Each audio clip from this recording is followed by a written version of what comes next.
prometida que sea su esposa. En la vida y en la muerte, Early Husky, mi lugar es junto a ti. Lo que es mío es tuyo, lo que es tuyo es mío. 5 heridas tenía Jesús y por ellas serás herido de muerte. Early Husky, si no somos marido y mujer en el plazo de 1 año, en el nombre del Padre, del Hijo y del Espíritu Santo. Amén. Buenas. Yo sé que para muchos de vosotros esta intro no va a tener ningún tipo de sentido y seguramente penséis que he perdido la cabeza, que ya estoy en este punto de desquicio máximo, pero os juro, confiad en mí, que todo tiene sentido y que a medida que avancemos en el libro entenderéis por qué me ha dado esta neura creativa artística y he decidido hacer esta intro en concreto. Que a ver, que ya con la propia intro os he hecho el spoiler de que el corazón con pinchos sale en la portada de Blackwater 2, el dique. Así que efectivamente va a ser importante para la trama. Y bastante.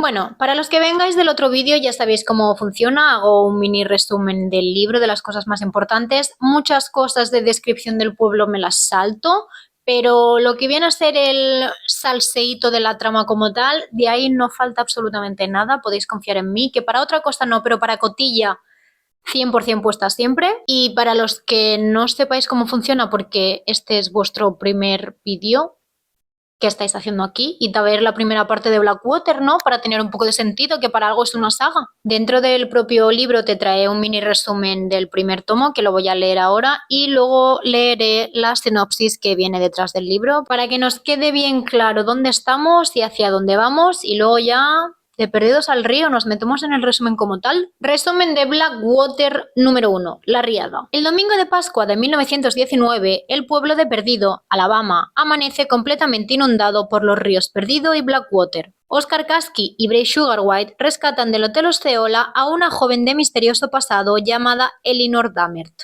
Elinor, que parece haber hallado su hábitat natural en el río Perdido, es acogida en casa de James Kasky, el tío de Oscar. Durante los siguientes meses ayudará a la familia Kasky a reconstruir el pueblo, ganándose así la confianza de todos menos de la matriarca, Mary Love. Esta, furiosa por el compromiso de la joven con su hijo, intenta boicotear su relación, y cuando Oscar y Elinor se casan a escondidas, les hace un regalo envenenado. Manda construirles una casa que no podrán habitar hasta que no terminen las obras. Tras meses de retrasos, Elinor, desesperada por salir de casa de Mary Love, accede a intercambiar a su primera hija, Miriam, por su propia libertad. La sinopsis de Blackwater 2, El dique, dice así: mientras Perdido se recupera de la inundación, propone la construcción de un dique que impida una nueva catástrofe. Sin embargo, con las obras comenzarán las corrientes impredecibles y las desapariciones. Mientras tanto, en el clan Kasky, la matriarca Mary Love ve cómo sus intereses chocan con los de Elinor, su misteriosa nuera. Las tensiones entre ambas amenazan con destruir el pueblo entero. En Perdido se avecinan grandes cambios y las consecuencias serán devastadoras. Dicho esto, nada más que añadir, procedo a callarme la boca para volver a abrirla, pero para hablar del resumen como tal. Así que, let's go. La cosa empieza fuerte, ¿vale? Leo: Señor, protégenos de las inundaciones, del fuego, de los animales rabiosos y de los negros fugitivos. Esta era la oración que Mary Love Kasky pronunciaba antes de cada comida. ¿Esto, tía? Después de este tremendo inicio, vuelven a recordarnos lo mucho que Mary Love odia a su nuera Elinor, porque las tradiciones no deberían perderse nunca y nadie puede olvidarse del hecho de que son enemigas declaradas. Pero vamos a situarnos en relación al final del primer libro, ¿vale? Ya han pasado 2 semanas desde que Elinor y Oscar se fueron, dejando atrás a Miriam con Mary Love y con Sister, y no parece que a Elinor le importe lo más mínimo su hija, la verdad. Nivel que Elinor en estas 2 semanas no ha ido a visitar a Miriam ni una sola vez. A pesar de la falta de interés de Elinor por su hija, Mary Love y Sister están un poco modo paranoicas, lo quitas de la cabeza, y son muy sobreprotectoras con Miriam. Nivel, nunca la dejan sola, una de las dos siempre tiene que estar pendientes, porque la indiferencia de Elinor la leen de una manera totalmente contraria, en el sentido de que creen que Elinor está esperando el momento oportuno para salir de cualquier esquina en la que ha estado esperando y robarles a Miriam, básicamente. Que técnicamente no sería robar porque es su hija, pero bueno, ya me entendéis. ¿Qué pasa? Que como siempre tiene que haber una de las dos que esté pendiente de Miriam, normalmente lo que hacen es que los domingos se turnan para ir a misa y así que una siempre esté vigilando modo perrito guardián, Pero hay un domingo que dicen, hoy vamos a desmelenarnos, vamos a alocarnos un poco y deciden que irán ambas para que cuando lleguen a la iglesia y Elinor las vea a las dos allí le dé como mucha rabia pensar, madre mía, ya está mi hija sola y no puedo ir yo a robarla tal, no sé qué. Pero cuando llegan allí se enteran de que Elinor no va a estar ese día en la misa porque está en casa cuidando de Sadie porque tiene paperas. Lo pasan fatal, modo súper paranoicas, sudando, temblando, pensando, guau, es que llegaremos y estará la cuna vacía porque Elinor habrá aprovechado la oportunidad y nos habrá robado a Miriam. Y es que, ¿cómo hemos podido pensar que podíamos arriesgarnos a irnos las dos juntas?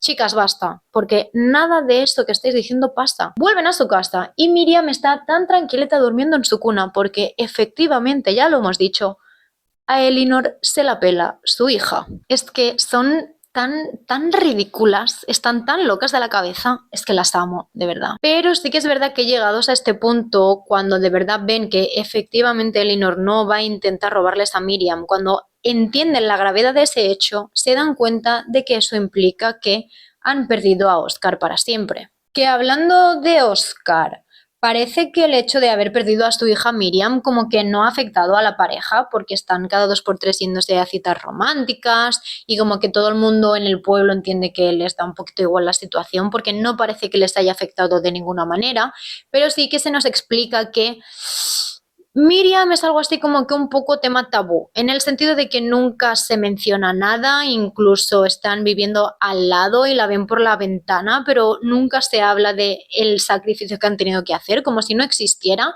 pero a Oscar sí que en verdad le da pena haber perdido a una hija y la echa mucho de menos. Pero no pasa nada, Oscar, te voy a dar una increíble noticia y es que Elinor vuelve a estar embarazada. ¡Ole! Enhorabuena, guapetona. Felicidades, mami. Y podéis estar tranquilos porque el médico dice que está todo bien, que va fantástico. Sí que es verdad que parece que el embarazo va un poquito más lento que el primero, es decir, cuando estuvo embarazada de Miriam, pero todo apunta a que va a ir bien.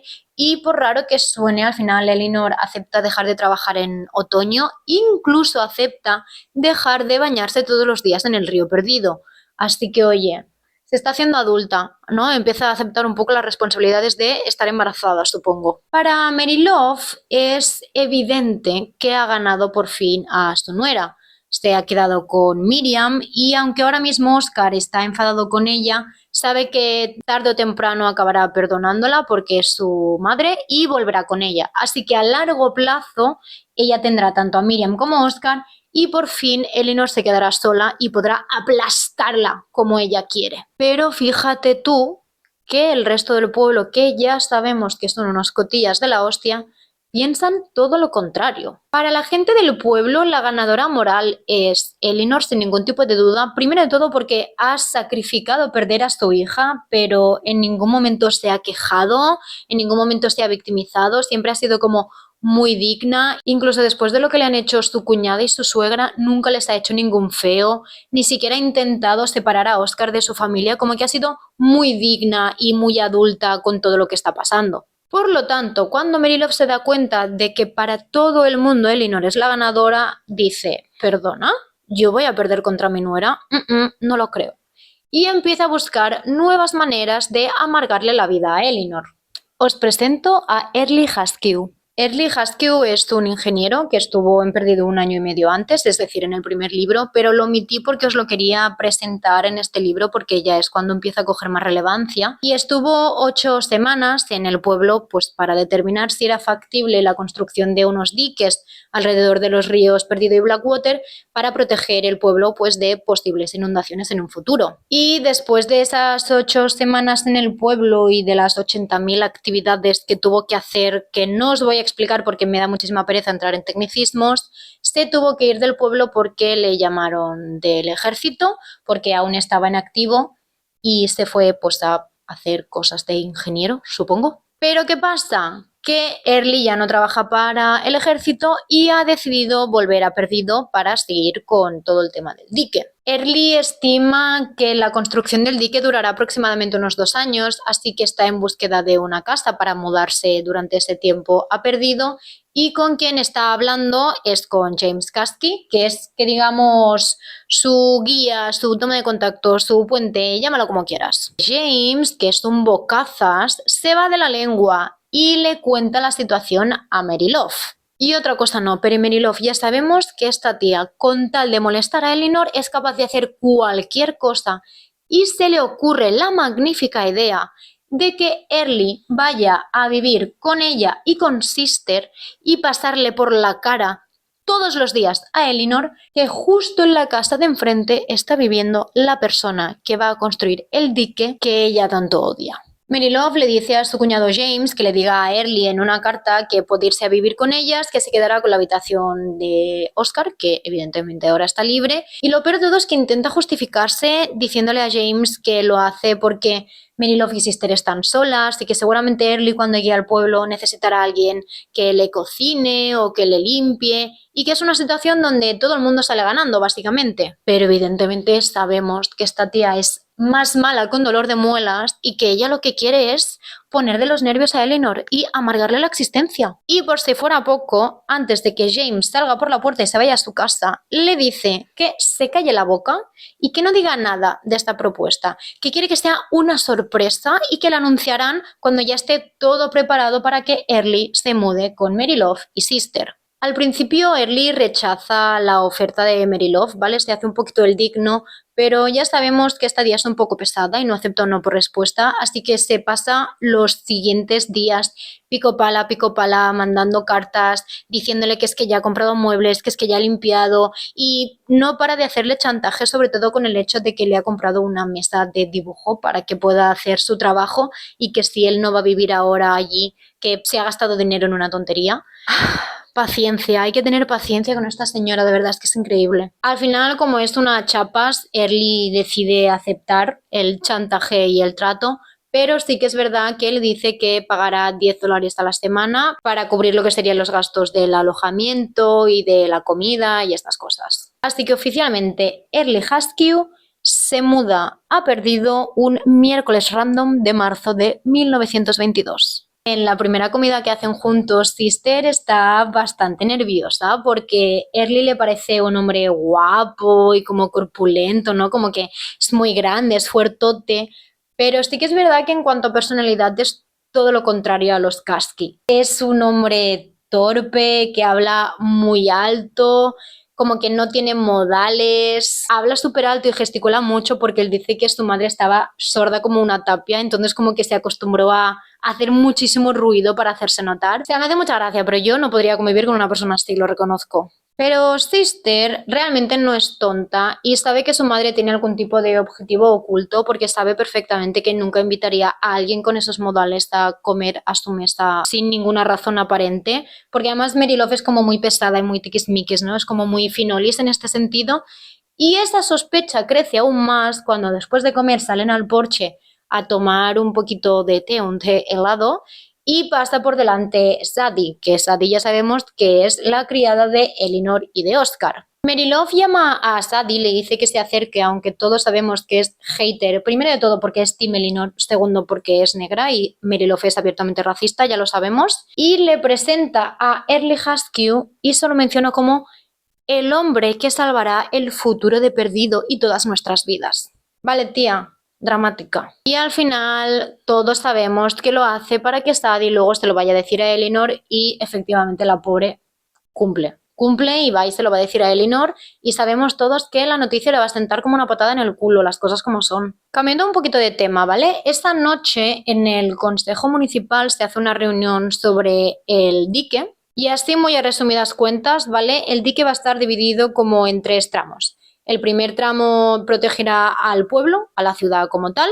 El segundo tramo será el que protegerá los aserraderos de las 3 grandes familias, los Kasky, los Turk y los de Bordenave.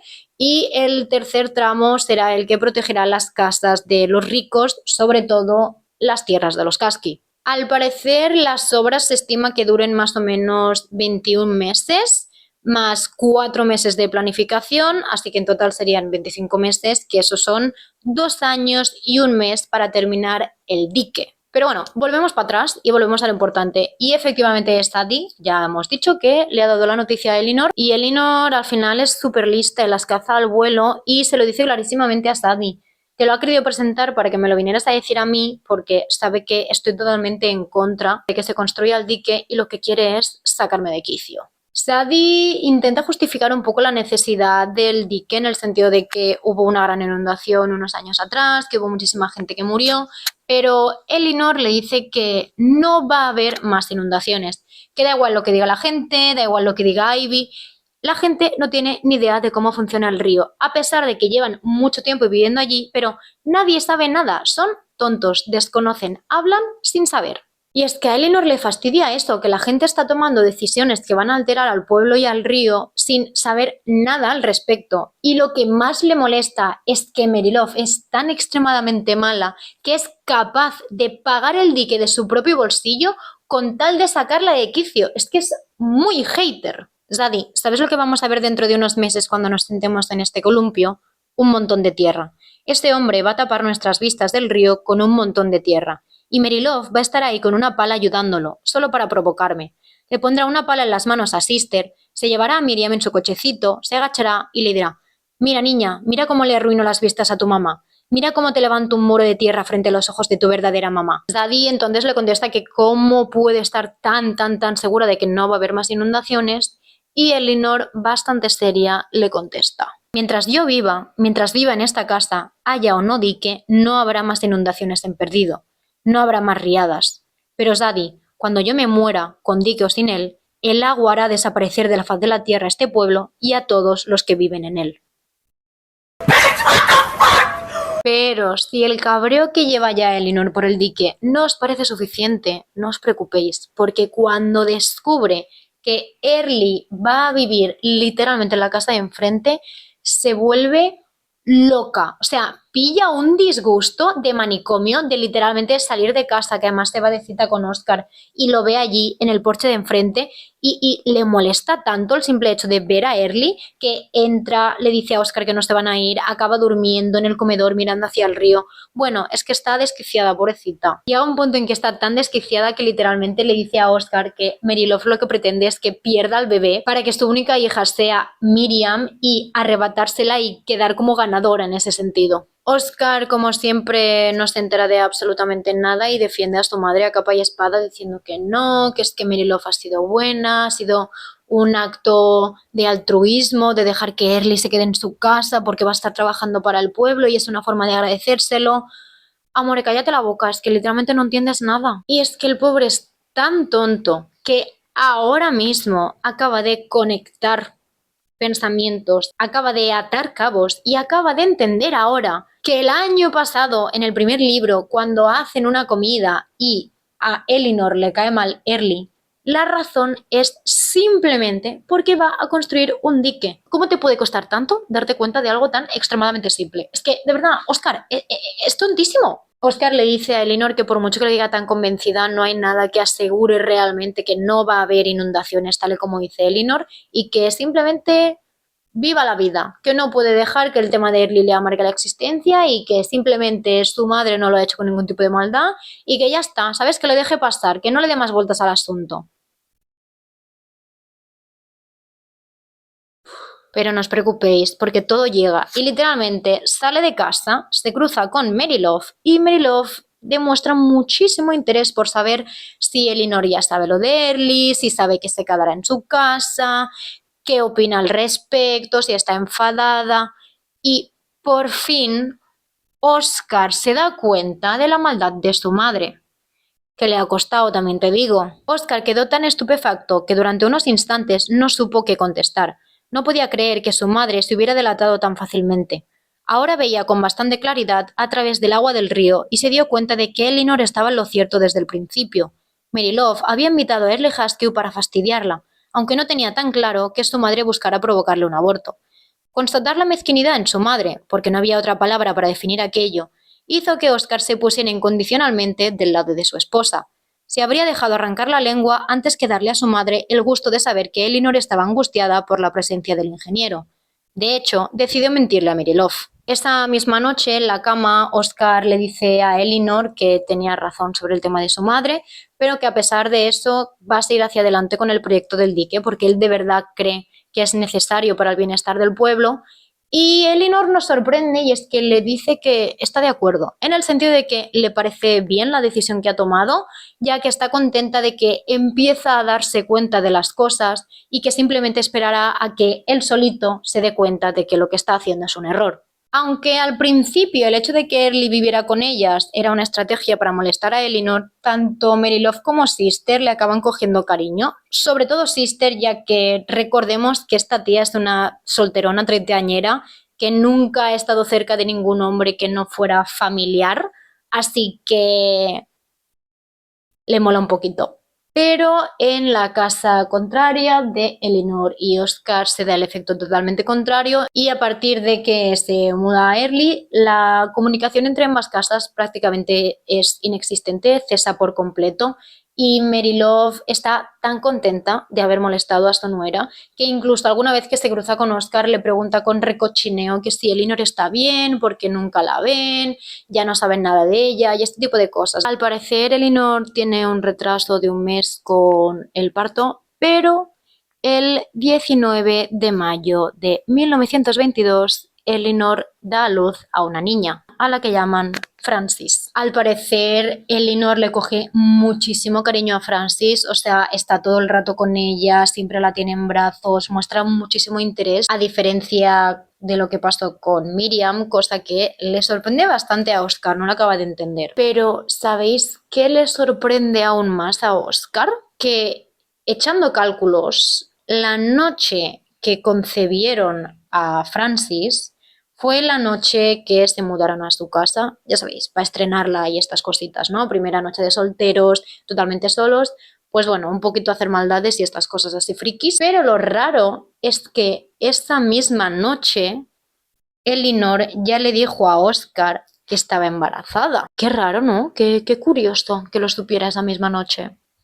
Pero para curioso lo que pasa la noche en la que estamos actualmente, y es que a medianoche, mientras todo el mundo duerme, una especie de neblina empieza a entrar en los terrenos de los casquis, proveniente del río. La única que se da cuenta es Sadie, que está teniendo una pesadilla sobre niebla justamente, y cuando se despierta y mira por la ventana ve que está todo cubierto de esta neblina. Entonces oye una puerta abriéndose y ve salir a Elinor con el bebé Francis en brazos y dirigirse hacia el patio delantero. Zadie, muy preocupada, sale corriendo y va tras ella, pero Elinor le dice que no se preocupe, que esté tranquila, que simplemente va a bautizar a Francis en las aguas del río perdido y que vuelva a la habitación, que vuelva a su cama, porque una niña pequeña como ella podría perderse entre la niebla y morir. Sin decir nada más, Elinor desaparece entre la niebla y Sadie sale corriendo en dirección al río, aún preocupada, intentando buscarlas. Cuando la encuentra, que está agachada a la orilla del río, le pide por favor que no meta a la bebé en el agua y Elinor simplemente se ríe y le dice que sí, de verdad cree que el río le haría daño a su pequeña. Y sin aviso previo, Elinor lanza a Francis al río, pero como si fuera un saco de patatas, una piedra, literalmente hace como ¡pum! Para afuera. Es que es muy gracioso. Pero la pobre Sadie, que la verdad es que le tiene muchísimo miedo al río, pero cree que puede intentar ayudar a Francis, se mete tras la niña y se mete en el río, y cuando la encuentra, la agarra y la saca del agua, se da cuenta de que hay algo raro. Metió las manos bajo la superficie y sacó algo del agua, pero aquello se parecía muy poco a un bebé. Era resbaladizo, compacto y al mismo tiempo viscoso, un tacto parecido al de un pez, y Sadie estuvo a punto de volver a soltarlo. Se estremeció de repulsión por aquella cosa que tenía entre las manos, pero se armó de valor y la sacó del agua. Lo que tenía entre las manos era algo negro y repulsivo, como una cabeza sin cuello unida a un grueso tronco. Aquella cosa estaba cubierta de cieno y tenía una cola rechoncha, casi tan gruesa como su cuerpo, que se agitaba convulsivamente.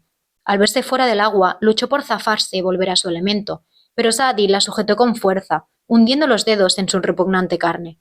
Su boca de pez escupió un chorro de agua espumosa, y la cola, que seguía sacudiéndose, golpeó los antebrazos de Sadie. Unos ojos saltones y apagados la miraron fijamente. Elinor agarra a Sadie del brazo y le dice que su hija está bien, que ya se lo ha dicho, y cuando Sadie vuelve a mirar lo que tiene entre los brazos, es el cuerpo normal de Francis. Y sin decir nada más, Elinor sale del agua y ambas se van para casa. Y a la mañana siguiente, Sadie se despierta flipando pensando, ¡guau! He tenido un sueño súper raro.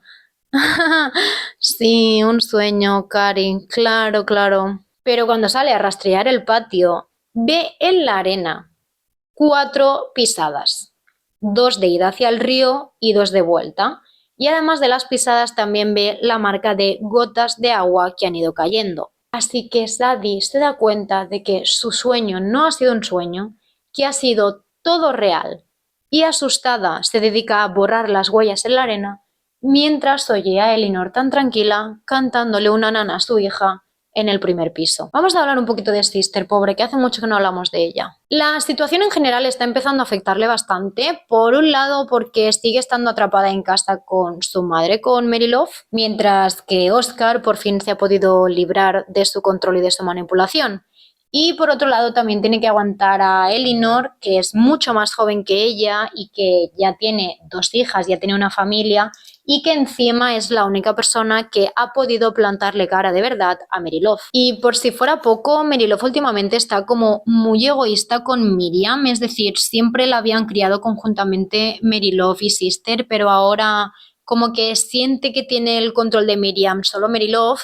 Y en cierta manera a Sister le da mucho miedo que Mary Love se acabe quedando a Miriam solo para ella y Sister se quede absolutamente sola y sin nadie. Y es que realmente la situación de Sister es bastante complicada en el sentido de que no tiene dónde caerse muerta. O sea, es una persona que no ha trabajado nunca en su vida, en parte porque nadie cree que sea capaz de mantener un trabajo, pero tampoco tiene propiedades ni dinero a su nombre, porque lo poco que gana con las acciones de la empresa del aserradero de verdad no le dan para vivir, y tampoco tiene joyas porque se las quedaron Mary Love y Elinor, las joyas de la familia, y realmente es una situación complicadilla. O sea, tiene 0% de independencia económica y no puede valerse por sí misma realmente. Así que decide cambiar el rumbo de su vida y se presenta en el despacho de James y le pide que le dé cualquier tipo de trabajo. Pero James le dice que prácticamente no sabe ni trabajar allí él, mucho menos va a tener trabajo para Sister. Luego lo intenta con Oscar, que la echa de allí básicamente diciéndole que no hay ningún trabajo para ella porque no hay nada que ella sepa hacer de lo que necesitan. Y por último intenta hablar con Mary Love y le pide que le dé una ayudita económica porque quiere abrir una tienda en el centro de la ciudad. Pero Mary Love es bastante dura y le dice que no tiene ningún tipo de idea de cómo llevar un negocio y que seguramente la tienda no duraría abierta ni 6 meses.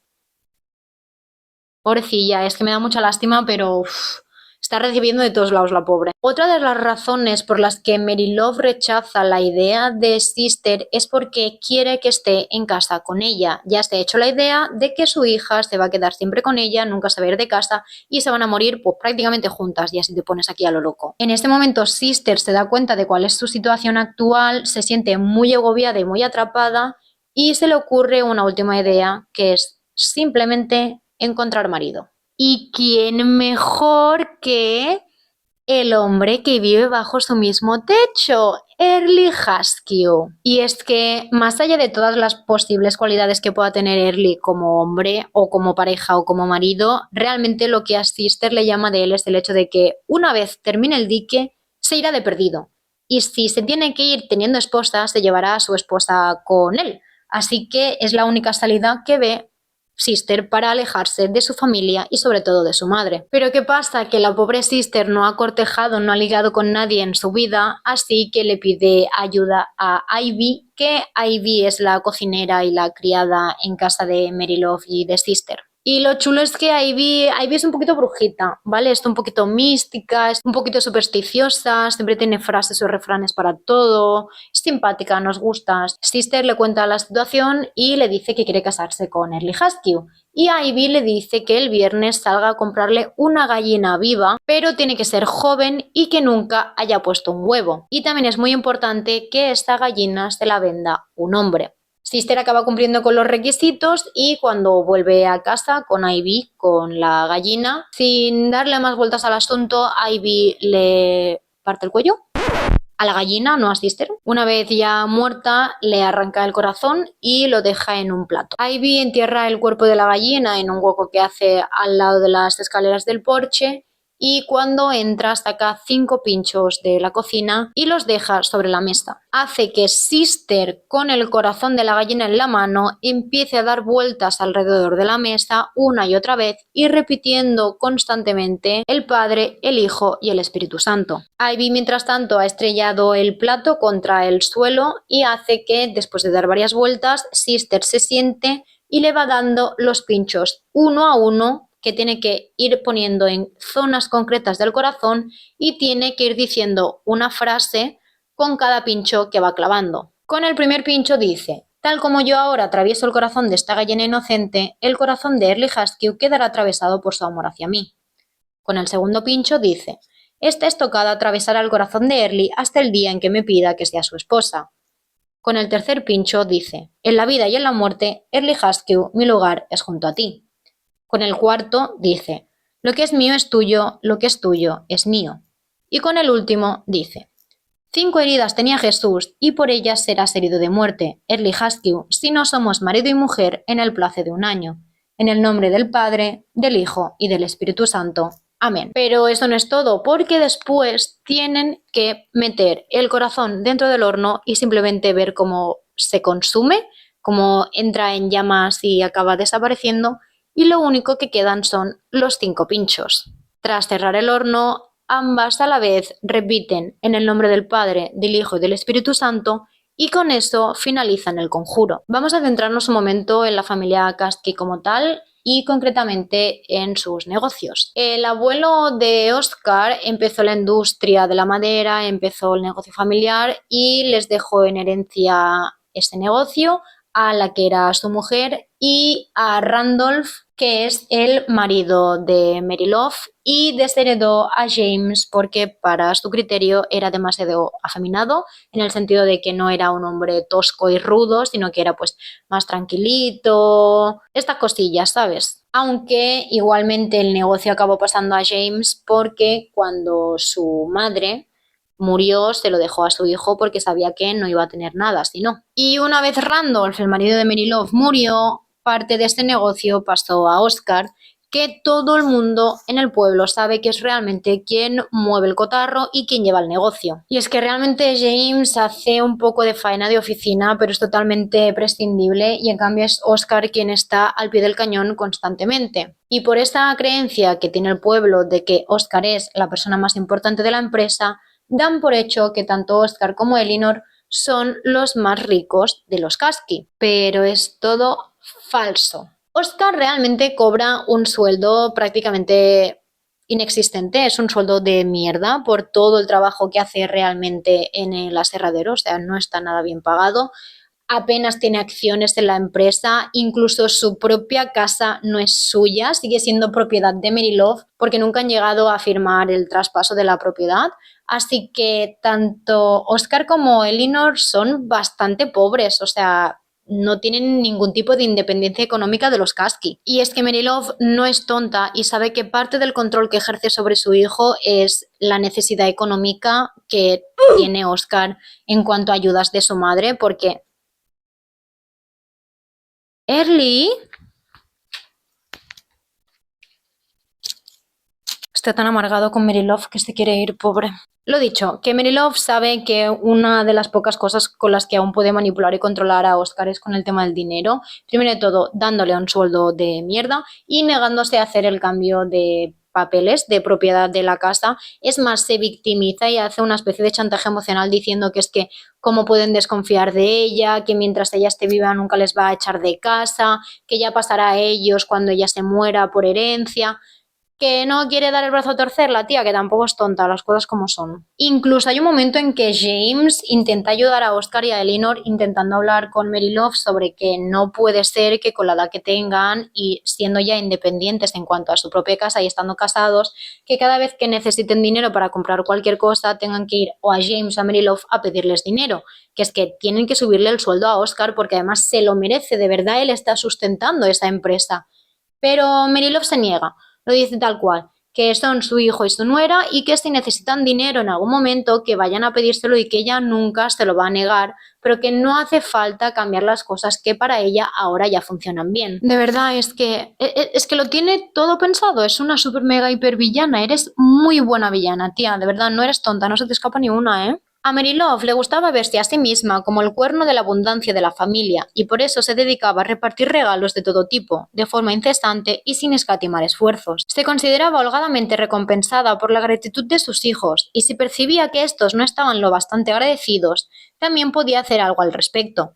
No le resultaba nada difícil mantener a Sister en una posición de dependencia servil, porque la joven, Mary Love estaba segura, no tenía perspectivas matrimoniales ni dinero propio. Sister nunca abandonaría perdido, ni la casa de su madre, ni el ferviente abrazo de Mary Love. Oscar, en cambio, se había lanzado impulsivamente a aquel matrimonio con Elinor, y con ello había debilitado el cordón emocional que los unía. Los lazos económicos entre madre e hijo, sin embargo, seguían siendo fuertes, y eso no cambiaría mientras la cuestión dependiera de Mary Love.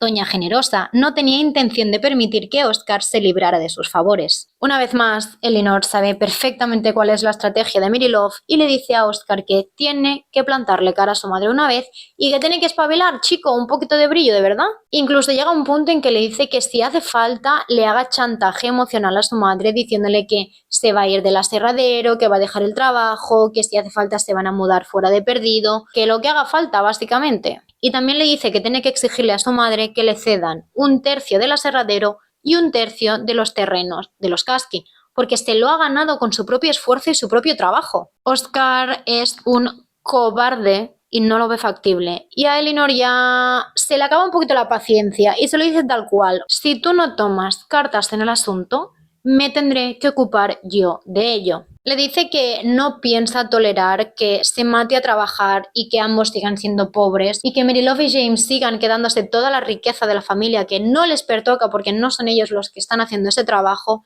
y que sacrificaría cualquier cosa para que Oscar de verdad pueda estar en el puesto y en la posición que él de verdad se merece. Y Oscar, ante esta declaración de amor tan bonita, le dice que efectivamente basta ya de dudar y que va a hacer todo lo que ella le pida y que si hace falta la seguiría hasta el fin del mundo. Una de las nuevas modas del pueblo es hacer timbas de dominó y Oscar suele organizarlas en su casa, en su comedor, pero solo invita a, bueno, que digamos las mejores familias y entre ellas están los hombres de los otros dos aserraderos, es decir, los Turk y los de Bordenave. A medida que va pasando el tiempo, las mujeres empiezan a acompañar a sus maridos a estas timbas para acabar quedándose en el porche, pues charlando con Elinor, tomándose un té, chismoseando un poquito, estas cositas. Y Elinor, que ya sabemos que esta tía es listísima, empieza a mostrar interés por el funcionamiento de los otros dos aserraderos y empieza a sonsacarle información a las mujeres de los propietarios. Y así es como descubre que el aserradero de Tom de Bordenave está en números rojos. Pero vamos, que es que está rozando ya la quiebra porque no han podido recuperarse aún de todo lo que perdieron en la inundación. Y es que se ve que el banco no le quiere conceder un préstamo, igual que a ninguno de los aserraderos, según nos enteramos después por Oscar, ya que no quieren arriesgarse a que haya otra inundación, así que todo el pueblo va a tener que ir sobreviviendo como puedan hasta que por fin el dique esté terminado y puedan pedir préstamos al banco. Aunque el tiempo pasa y llega el verano, todo sigue igual para los Kasky. Elinor sigue molesta por lo pobres que son. Sister sigue esperando a que Early se enamore de ella. James sigue sintiéndose más solo que la una. Y Mary Love sigue disfrutando de que el dique vaya avanzando solo de pensar en lo molesta que tiene que estar su nuera. Pero el verano de 1922 sí que cambia para una integrante de la familia de los Kasky. Grace. Grace, por alguna razón, se pasa todo el verano obsesionada con Sadie, se pasan todos los días juntas, comen juntas, juegan juntas, se van al pueblo juntas, se van a la ciudad juntas. O sea, literalmente están pegadas con pegamento, son inseparables. Incluso Grace se dedica a ayudar a Sadie con sus tareas y va a sonar muy raro lo que voy a decir, pero lo más importante es que a Grace realmente le da completamente igual que sea una chica negra. Y yo sé que decir esto en 2024 es bastante loco, pero recuerdo que estamos en un pueblucho de Alabama en 1922, así que la gente era abiertamente racista, ¿vale? ¿Y quién es la primera en escandalizarse al respecto? El mismo Satanás reencarnado, Mary Love Kasky. Para Mary Love, que su sobrina encontrara un placer tan intenso en la compañía de una muchacha negra de 13 años y que para colmo lo hiciera en casa de Elinor, era como una bofetada en la cara. Así pues, y sin decirle nada más a James, decidió destruir la perfecta felicidad de Grace.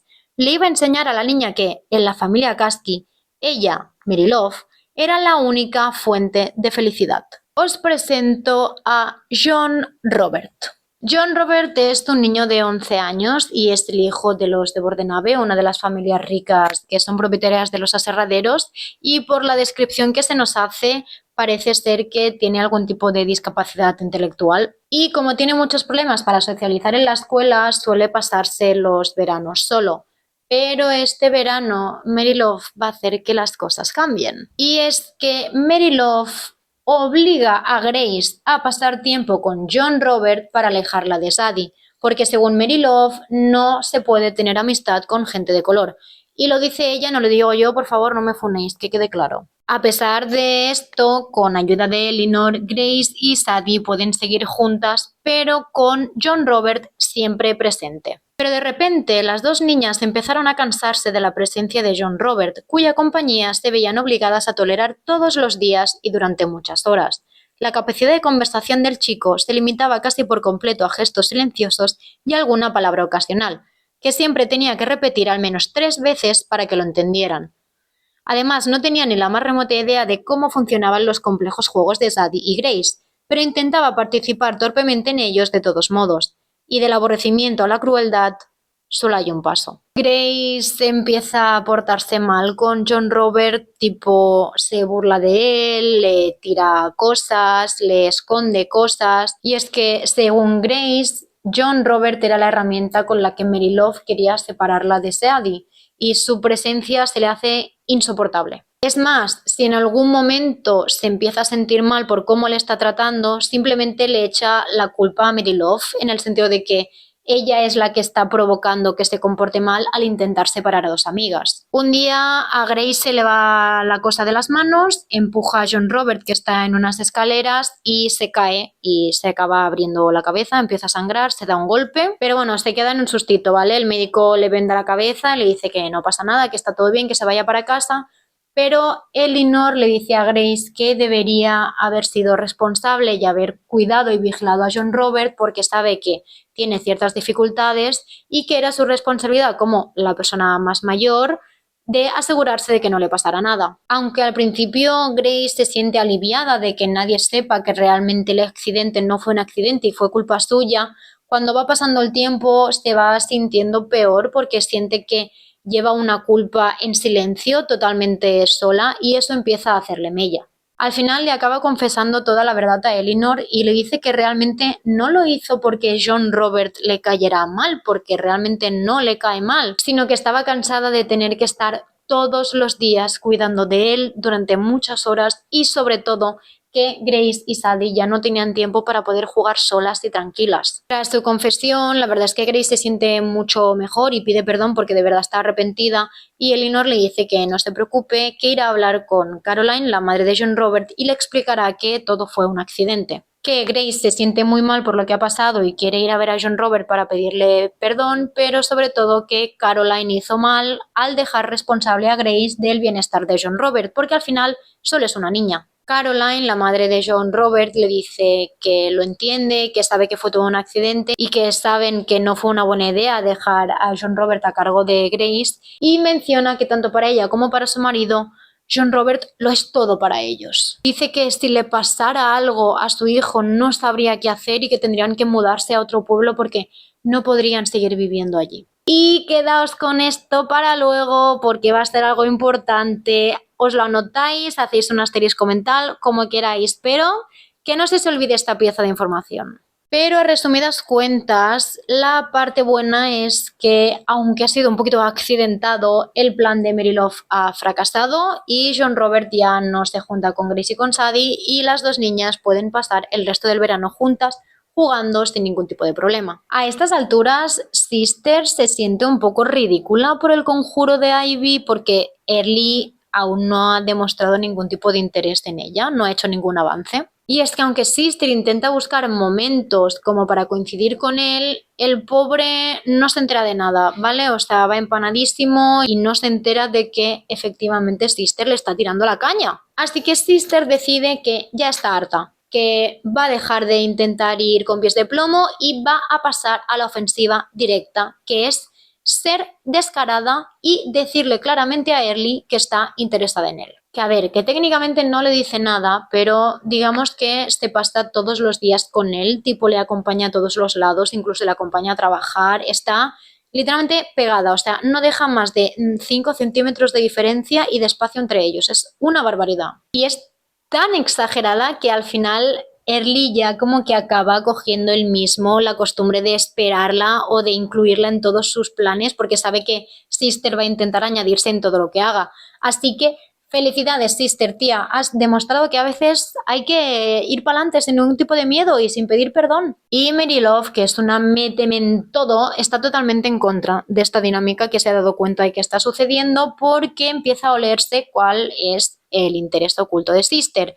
Pero la verdad es que a Sister y a Early les da completamente igual lo que diga Mary Love y siguen a su rollo. Y hay un momento en el que Mary Love se plantea si tiene que hacer algo al respecto, incluso literalmente echar a Early de su casa, porque ya sabemos que es una manipuladora y una estratega y le encanta meterse en absolutamente todo, pero imaginaos lo poco que confía Mary Love en las capacidades de Sister, que literalmente decide no hacer nada al respecto porque está tranquilísima porque sabe que Sister va a meter la pata ella solita. De verdad que yo, si mi madre pensara así de mí, Sister, yo de verdad no sé cómo lo aguantas, tía. O sea, tienes una paciencia, pareces María Teresa de Calcuta, hija. Pero no pasa nada porque el karma existe y los amarres mágicos también, supongo. Y hay un día en el que en un picnic Early le pide matrimonio a Sister y Sister dice que sí, así que ole, se nos casa la niña. Felicidades, tía, enhorabuena. Tengo que reconocer que es ridículo el momento en el que le pide matrimonio porque literalmente la gracia es que lo hace como diciéndole que si le molesta mucho que ronque, porque si le molesta que ronque, entonces no va a querer casarse con él, porque tendría que aguantar los ronquidos durmiendo literalmente en la misma cama. O sea, es como absurdo. Amore, pregúntale directamente y ya está. Es que no hace falta que te vayas por las ramas. Que al final Sister acaba aceptando, ya lo hemos dicho, pero tiene una condición y es que tienen que mudarse lejos de Mary Love. No pueden seguir viviendo en esta casa. Y aunque al principio Sister está como súper contenta por el compromiso, por un momento en su vida empieza a sentirse orgullosa de sí misma por haber tomado la iniciativa y por haber cortejado ella a Early y por habérselo currado en ese sentido,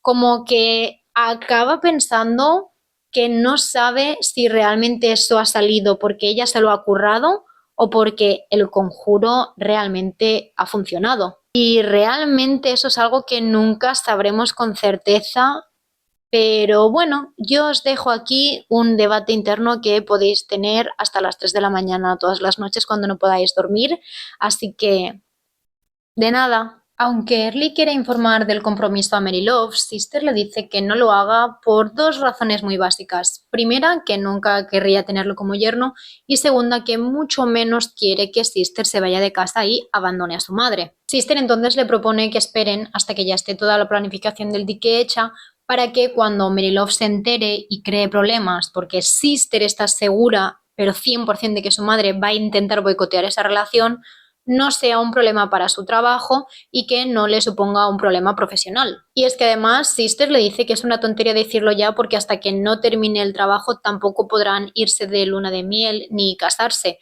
Así que la mejor opción por ahora es esperar. Esto sí, evidentemente se lo cuenta a Ivy, su aliada brujita que le ha ayudado a hacer realidad esta relación, pero de momento se queda en un secreto entre los tres. A partir de este momento, como Sister ya ha dado por cumplida su misión y ha conseguido lo que quiere, empieza a pasar menos tiempo con Early y Mary Love lee eso como que Sister por fin se ha dado cuenta de su derrota y ya ha tirado la toalla y que por lo tanto no ha florecido el amor entre Sister y Early. Pero en cambio Early, que tiene muchas ganas de casarse con Sister, está currando un montón, o sea, no para de currar constantemente para poder avanzar al máximo la faena, a ver si puede acabarla antes de tiempo para poder casarse ya con Sister y empezar su vida juntos.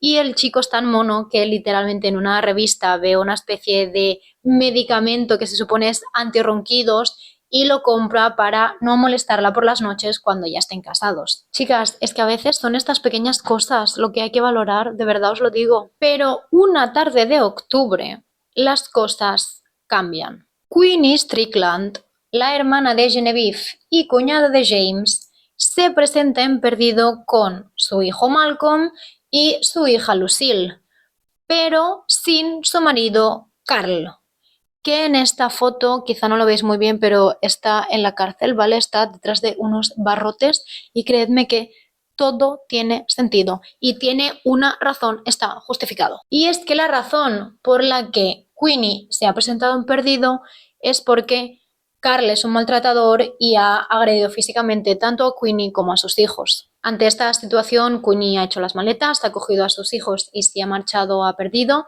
simplemente para alejarse de la situación de violencia que tiene en casa. Pero ¿qué pasa? Que Queenie realmente está en una situación de pobreza, sobre todo porque la única familia que tiene era Genevieve y todos sabemos que está muerta. A ver, técnicamente sí que es verdad que le queda vivo un hermano, pero habla mal de él porque se casó con una india y que no quiere criar a sus hijos en una reserva india.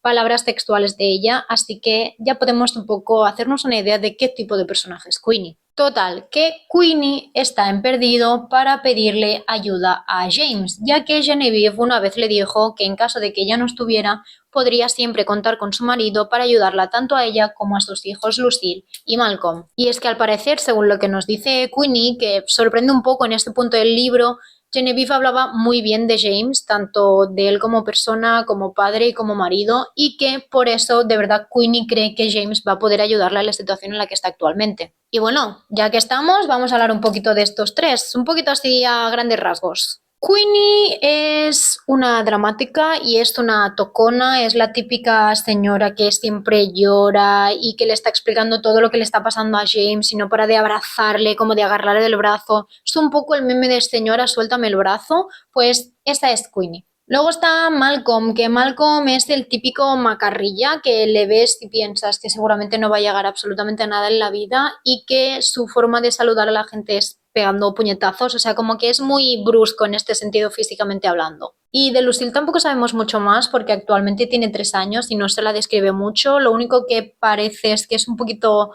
tontita, depende de cómo, un poquito torpe y sobre todo se nos recalca mucho el hecho de que llora muchísimo y encima como que de una forma muy estridente, tipo no para de chillar todo el rato, o sea, bueno, un show. Esa noche están cenando en casa de James y Queenie le informa de que ha decidido que se van a quedar en Perdido y James la verdad es que no está del todo de acuerdo, pero tampoco quiere echarla del pueblo porque sabe que la situación en la que se encuentra es bastante complicada.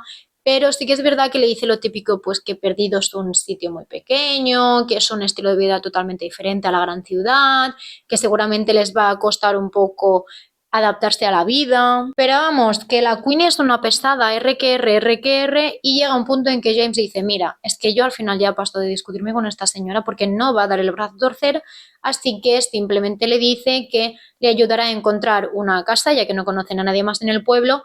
Pero Queenie, que es un poquito descarada, le dice que ¿por qué no se quedan a vivir con él? Esta tía tiene una cara, un morro, es que encima es de ningún tipo de vergüenza, ¿eh? No sé, córtate un poco. Por mucho que insiste Queenie, James tiene bien claro que no se van a quedar con él y le dice que al día siguiente empezará a buscarle una casa y no tarda ni 24 horas en comprarles una, es que es una barbaridad. Encima se la compra como al lado de la colina, tipo a más de 10 minutos andando y Él piensa que como Queenie está gorda seguramente no querrá ir andando hasta allí, así que para él es una forma de mantenerlos alejados. ¡Hala! Que no molesten. Una vez comprada la casa, Mary Love y Elinor les ayudan a amueblarla, pero por separado, ¿eh? No están cooperando ni de coña. Y mientras tanto, James les va comprando todo aquello que necesitan, pero con ciertos límites. Porque vamos, es que la tía se va a ir a comprarse ropa sin pensar ni en un momento que el dinero que se está gastando no es suyo, y hay un momento en que literalmente una dependiente de las tiendas le dice como, oye, perdona, es que esto es muy caro y estás comprándote cosas con el dinero de James Caskey sin ni siquiera pensártelo dos veces, y se niega a vendérselo. ¡Qué vergüenza, tía, de verdad!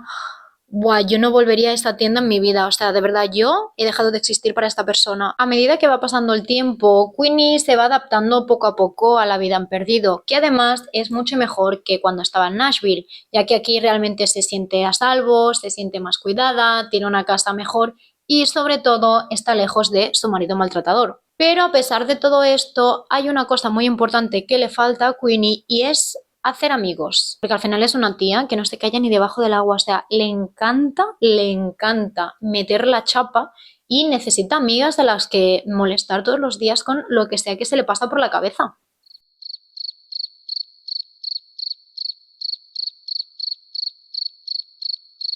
Me siento un poco representada ahora mismo. Al final, Queenie se acaba uniendo a un club de bridge para ir conociendo a las mujeres del pueblo, y justamente en este club está Elinor, haciendo que ambas se vayan acercando y cada vez se conozcan más. A mediados de noviembre, más o menos, la gran mayoría de las partidas se van turnando, haciéndose en casa de Elinor o en casa de Queenie, y el resto de las mujeres del club considera que eso significa que técnicamente son amigas. Que la verdad es que no lo son, pero tampoco se preocupan por desmentir esos rumores, así que eso le da más peso a la teoría de las otras mujeres. Pero ¿sabéis a quién le revienta eso, no? A Mary Love. Porque al final sí que es verdad que a Mary Love nunca le ha gustado Queenie, igual que tampoco le ha gustado Elinor, así que cree que es la situación perfecta para que ambas se unan en su contra.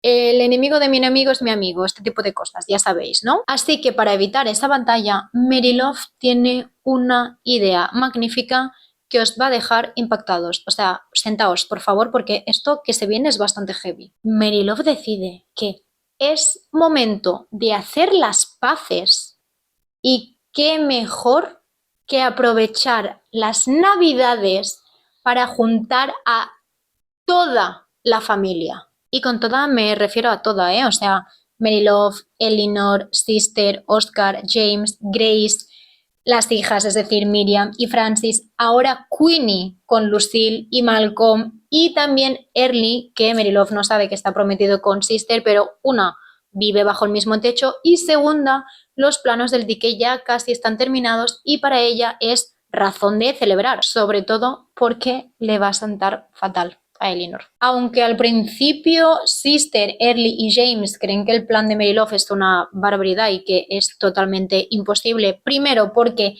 Elinor no querrá celebrar el avance del dique, y por otro lado porque Sister no quiere estar con los hijos de Queenie, es decir, Lucille y Malcolm, porque le parecen literalmente dos diablos salidos del mismísimo infierno, Mary Love se acaba saliendo con la suya. Y es que James invita a Elinor y Sister invita a Queenie, y ambas aceptan, pero sí que es verdad que a Queenie le cuesta un poco aceptar porque como aún no sabe si Elinor irá, cree que puede parecer que es desleal a Elinor porque sabe que se llama mal con Mary Love y quiere mantener a Elinor cerca porque sabe que es una potencia dentro de la familia. Pero luego más tarde ambas se juntan y dicen que qué problema, que de verdad que sí, que se van a presentar, y realmente a Elinor se la ve bastante motivada con esta quedada porque realmente lleva mucho tiempo sin ver a su suegra y empieza a tener un poquito de curiosidad de a ver qué está maquinando esta señora, a ver qué está organizando, qué plan malvado tiene en su cabeza ahora mismo. Mientras se acerca a la Navidad, Early se centra en intentar dejar todo terminado en cuanto a los preparativos del dique,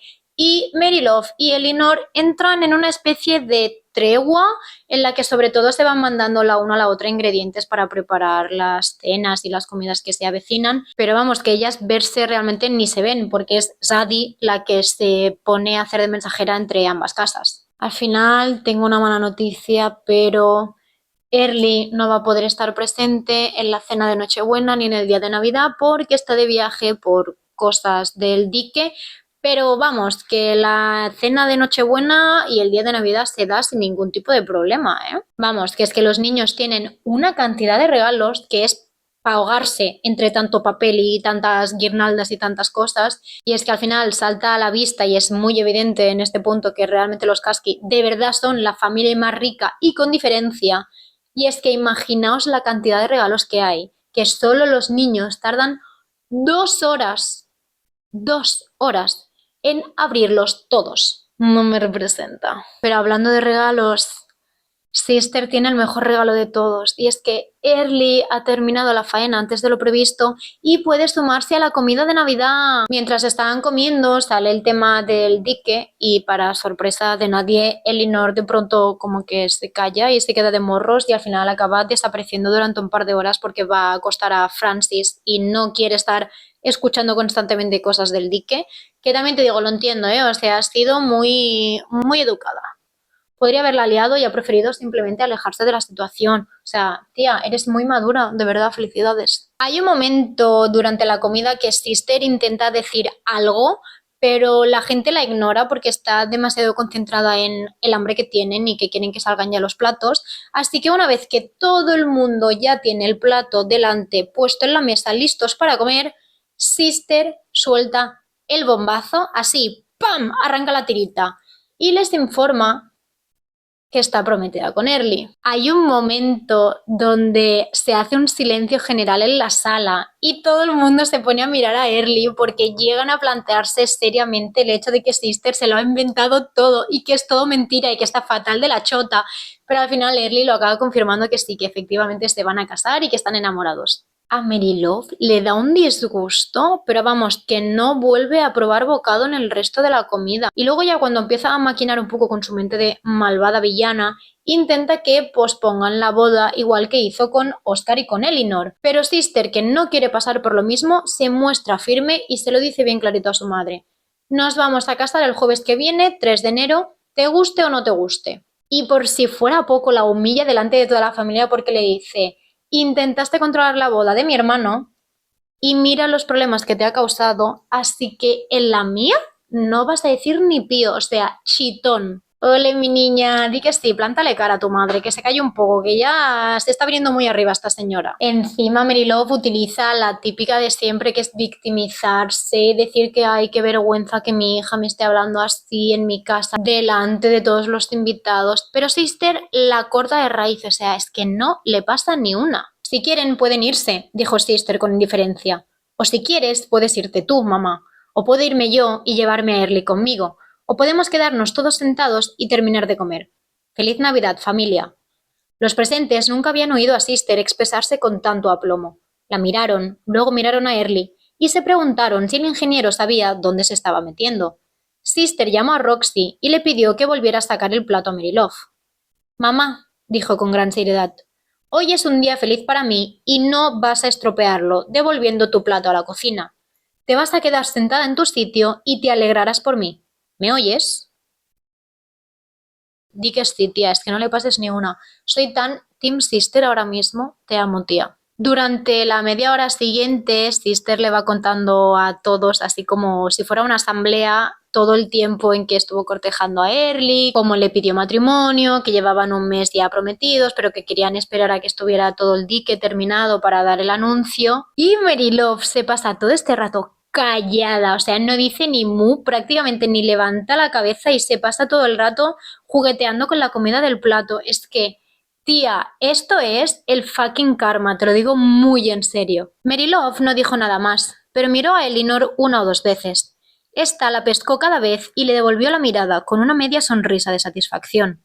Merylove había terminado derrotada ni más ni menos que por el arma que había intentado emplear contra Elinor, Early Husky. Y por si esto no os parece suficiente, no os preocupéis porque hay más. Elinor le pregunta a Sister, sin que le tiemble la voz ni un poquito, si ya han decidido dónde vivirán una vez ya se hayan casado y si se quedaran allí o se irán lejos dejando a Mary Love sola. Piel de gallina. Piel de gallina. Uff, tengo que reconocer que la primera vez que leí esto, qué placer, de verdad os lo digo, es que sin ningún tipo de vergüenza, sin que le temble el pulso, ¡pum!, en toda la cara, y ahora te lo comes con patatas, chica. Mary Love intenta convencer varias veces a Sister de que le deje ayudar a organizar la boda, ya que con Oscar no pudo, pero cuando le dice que para hacer algo decente tardaría aproximadamente unos 3 meses, Sister se cierra en banda, se niega y le dice que no, que se va a casar la semana que viene, le guste o no, y punto, y ya está, y no hay más discusión. Y al final Mary Love acaba cediendo más que nada porque ve que se está acercando a una línea roja y que tampoco quiere provocar un distanciamiento con su hija. Mary Love estaba perpleja. En sus planes, aquella Navidad debía ser el primer paso en una gran campaña contra Elinor y su aliada, Queenie. Pero de repente se encontró con el ataque de un ejército, el de Sister, que ni siquiera sabía que estuviera en el campo de batalla. La situación la cogió por sorpresa y no tuvo más remedio que ofrecer una rendición estratégica. Su único consuelo era que iba a incorporar a su familia a un soldado, Early Husky, hostil a su enemigo. Al final hacen una boda, una ceremonia muy pequeña en el comedor de Mary Love y literalmente tal cual acaban, Sister y Early se van ya de luna de miel, además con el coche que James y Mary Love le han regalado a Early como regalo de boda. Y Mary Love, once again, se pone modo víctima, hablando más alto de lo necesario para que todo el mundo lo escuche y todo el mundo sepa lo mal que está, diciendo que se siente muy mal, que cómo puede ser que sus 2 hijos le hayan tratado así, refiriéndose a cómo han gestionado sus matrimonios. Oscar, que a estas alturas parece que va despertando un poquito, ¿vale? Parece que a Oscar le cuesta, o sea, aprende lentamente, pero va aprendiendo y va empezando a darse cuenta de las cosas y decide hablar con su madre y por un lado dar la cara por sí mismo, pero también por su hermana. Y es que para Oscar es muy simple y se lo dice tal cual a su madre, que él ha actuado de la forma en que ha actuado por las propias manipulaciones de Mary Love, que ha ido aplazando la boda una y otra vez porque estaba en contra, y que al final Sister, viendo todo el problema que ha supuesto esa situación, se ha dado cuenta de que no quiere arriesgarse a pasar por lo mismo y por eso también ha actuado de la forma en que ha actuado. Sister aún no había dicho dónde pensaban vivir ella y Early cuando volvieran de la luna de miel. Mary Love se moría de ganas por saberlo, pero no se había atrevido a preguntárselo. El mero hecho de preguntarlo habría dado a Sister una tremenda ventaja en cualquier negociación posterior. Mary Love no era ni mucho menos una mujer estúpida, y sabía perfectamente que, a pesar de su rebeldía, que se había manifestado poco más que en cómo habían decidido contraer matrimonio, Oscar y Sister la querían. La arbitrariedad con la que habían actuado era una táctica que habían aprendido de la propia Mary Love. Como era un hombre, Oscar la había aprendido solo a medias y había necesitado un empujoncito de Elinor.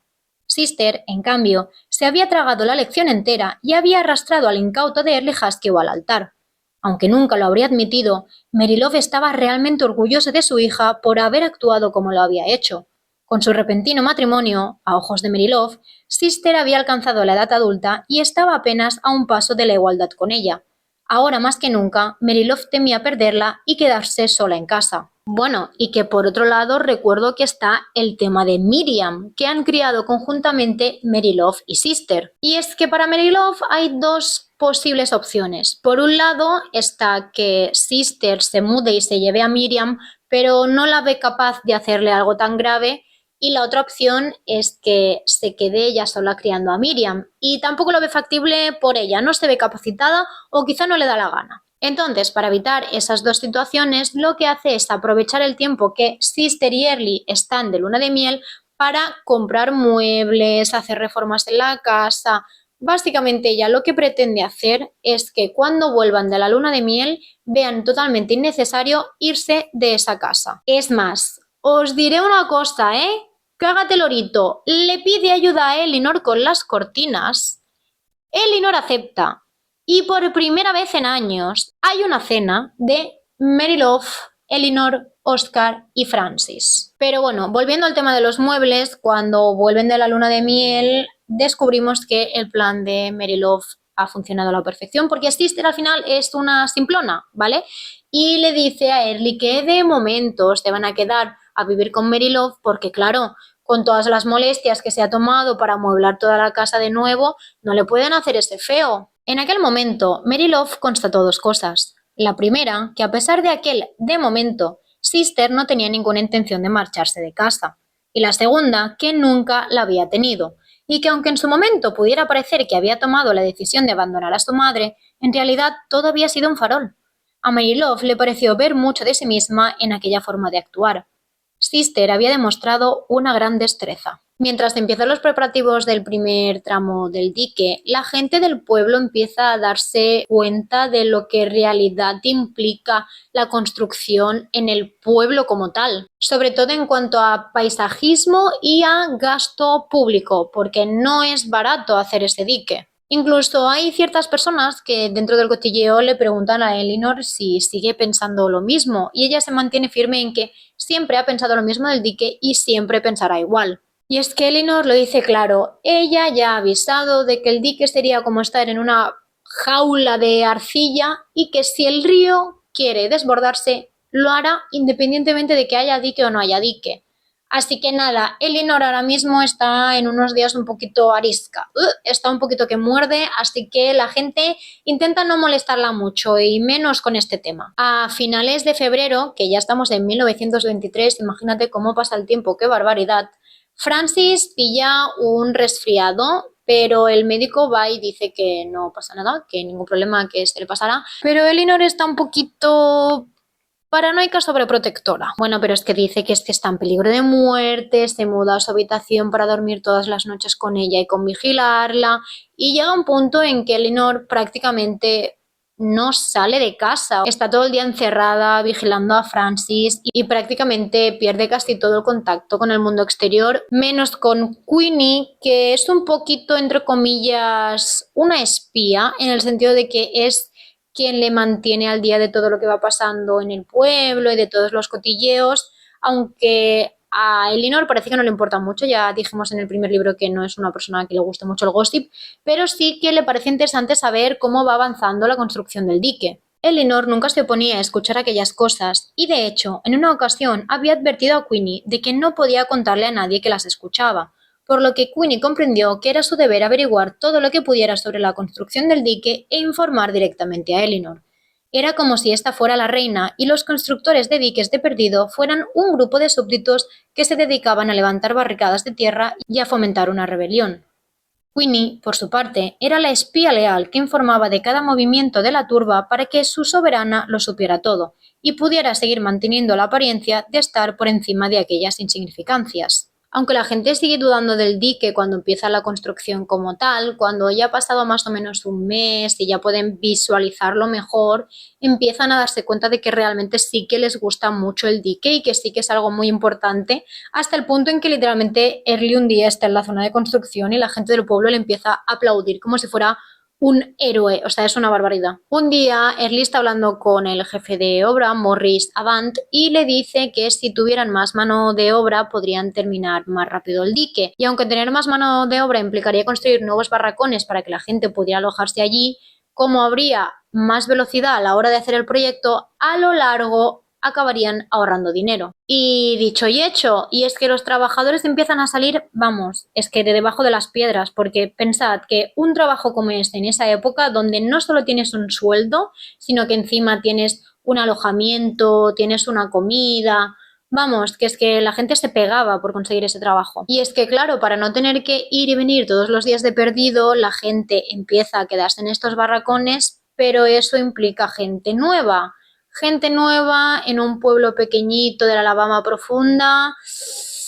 Va a haber problemas. Y es que, claro, la dinámica del pueblo cambia totalmente, porque antes era eso, un pueblo pequeñito, muy tranquilo, que todo el mundo se conoce entre sí, pero ahora empiezan a venir hombres desconocidos que además la lían bastante porque por las noches, cuando acaban de trabajar, se van a beber y pues la lían y eso crea una desconfianza bastante heavy entre la gente del pueblo hasta el punto de que a partir de ahora todo el mundo empieza a cerrar sus casas con llave que aunque parezca heavy, hasta ahora nunca habían tenido la necesidad de hacerlo. En resumen, que son unos borrachos, que son unos maleantes, que la lían, que te cagas. Llega un punto en que literalmente incluso abren un prostíbulo y hay más de un intento de violación a chicas negras, pero la situación es tan complicada que la propia policía sabe que no puede hacer nada al respecto, más que nada porque no les queda otra, porque no tienen agentes suficientes para hacer frente a, me invento,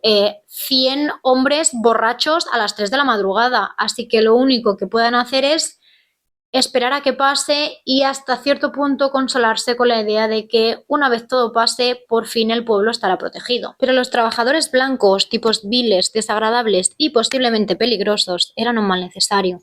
Volverían a marcharse al cabo de un año, más o menos, pero el dique que construían protegería al pueblo de Perdido por toda la eternidad. Durante el verano de 1923, el comportamiento de los trabajadores del dique parece que incluso empeora muchísimo y la gente del pueblo empieza a dejarse las armas de caza bastante a mano, más que nada por si las necesitan, que ya sabemos cómo funcionan las cosas en Estados Unidos. Una noche de madrugada llaman a casa de Oscar y de Eleanor y resulta ser una vecina, Florida Benquith, que es la mujer del médico, y la verdad es que estaba bastante preocupada y le cuenta la situación a Eleanor por teléfono. Resulta que ha oído gritos, una especie de discusión en casa de Queenie, pero por el volumen y todo no parecía una simple discusión entre madre e hijos, así que para intentar cotillear mejor sin que la pillen, Florida ha apagado las luces para poder mirar por la ventana y entonces ha oído a Queenie gritar ¡No! Muy fuerte y luego silencio absoluto.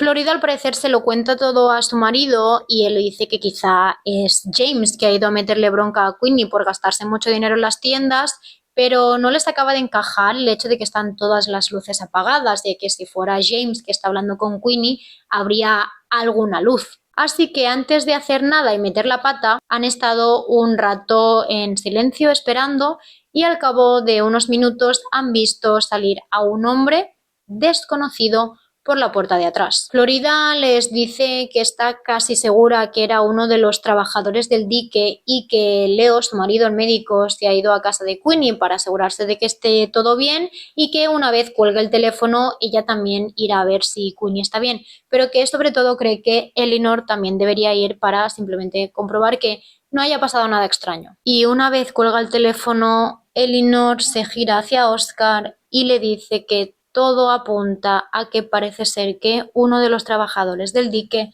ha violado a Queenie. Al llegar allí ven que Queenie está bastante mal, está con la ropa rota, sucia y no para de llorar, pero Queenie les dice que no quiere que llamen al jefe de policía y Eleanor simplemente se queda apoyándola. Los demás siguen insistiendo en que de verdad creen que debería llamar a la policía, pero Eleanor les dice que dejen el tema, que no van a llamar a nadie y que sobre todo lo que acaba de pasar quedará en un secreto entre todos los presentes. Finalmente, y entre lágrimas, Queenie acaba confesando que conoce perfectamente al hombre que la ha violado porque ha sido su marido, Carl Strickland. Eleanor y Oscar, como ven que no se puede hacer nada más al respecto, se llevan a Queenie a dormir a casa con ellos, mientras que Lucille y Malcolm se quedarán en casa de los Benquith para que Queenie pueda descansar y gestionar todo lo que ha pasado esa noche. Y la verdad es que Eleanor trata a Queenie con mucho cuidado en el sentido de que llegan a casa, la ayuda a desvestirse, la ayuda a lavarse y finalmente acaban durmiendo juntas en la cama de la habitación principal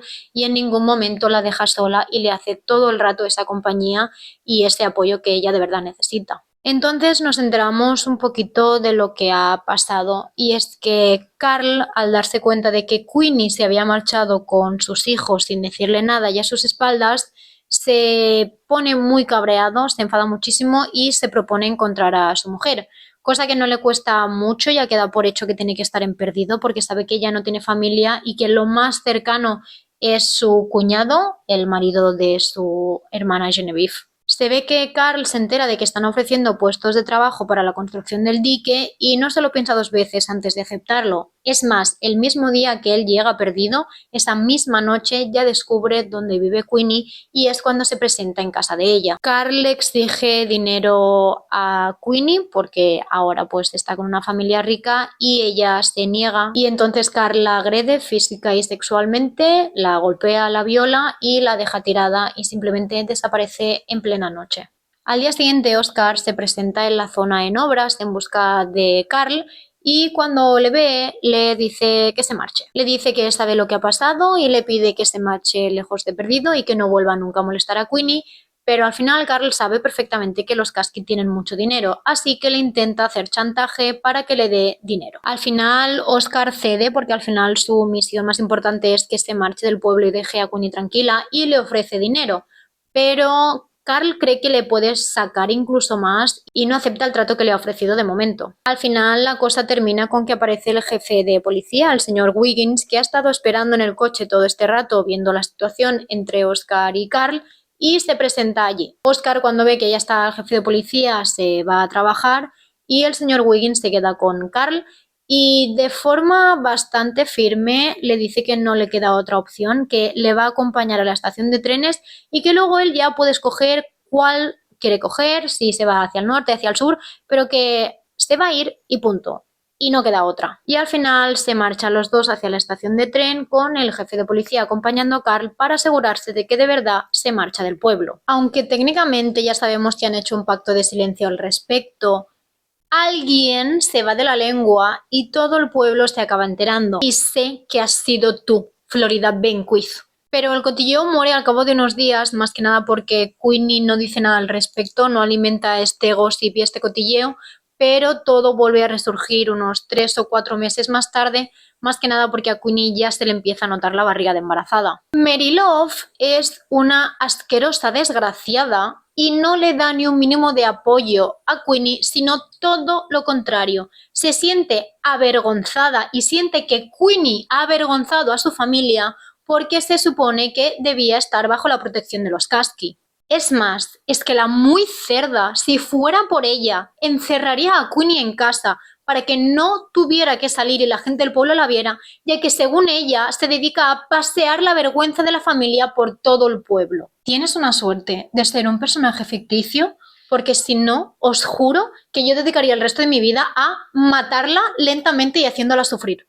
Pero por otro lado, James se siente muy culpable al respecto porque, según su lógica, que es una mierda, ya os lo adelanto, si él no se hubiera casado con Genevieve, Queenie no habría ido a perdido y Carl tampoco, y entonces no la habría violado, etcétera, etcétera, etcétera. Que además me hace mucha gracia porque cuando estaba leyendo esta parte del libro me acordé muchísimo de la carrera, porque yo estudié Derecho y en primer año, cuando hacías Introducción al Derecho Penal, uno de los grandes debates que se creaba era la cadena de culpabilidad en el sentido de literalmente lo que está pensando James, o sea, dónde se pone el límite de qué actos se pueden considerar culpables o no culpables y cuáles se consideran necesarios o no para que un hecho delictivo se cometa. Entonces, James, puedes estar muy tranquilo porque tú no eres culpable de nada, así que deja ya de martirizarte. O sea, es como si yo literalmente estafo 80 millones de euros al banco y le echan la culpa a mi madre porque me ha parido y se quedó embarazada.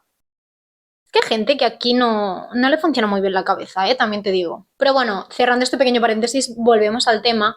Y James se plantea seriamente cómo pudo Genevieve tolerar la presencia y todo lo que estaba haciendo Carl durante todos estos meses que ha estado fuera viviendo en Nashville con Queenie. Y a estas alturas, James confiesa que la situación que él se había imaginado en la cabeza de lo que estaba pasando en Nashville era algo totalmente diferente y realmente se da cuenta de que no sabía prácticamente nada de su mujer y por ende mucho menos de Queenie. James, comido por esta curiosidad, va a hablar con Eleanor y le pide que le cuente todo lo que sabe de Queenie, pero ella es buena amiga y le dice que si de verdad siente tanto curiosidad por su vida, que se lo pregunte directamente, que a Queenie le encanta hablar y explicar cosas de su vida, así que seguro que le es sincera con él. Y efectivamente nuestra Eleanor tenía toda la razón del mundo y durante esta conversación descubrimos más cosas sobre Carl Strickland y sobre todo sobre la dinámica familiar. Resulta que Carl se pasaba la mayoría del tiempo fuera de casa, era un borracho y realmente no se preocupaba ni por Queenie ni por sus hijos. Y Genevieve no aguantaba a Carl ni Carl a Genevieve, así que cada vez que Genevieve iba a Nashville a visitar a su hermana, Carl simplemente desaparecía.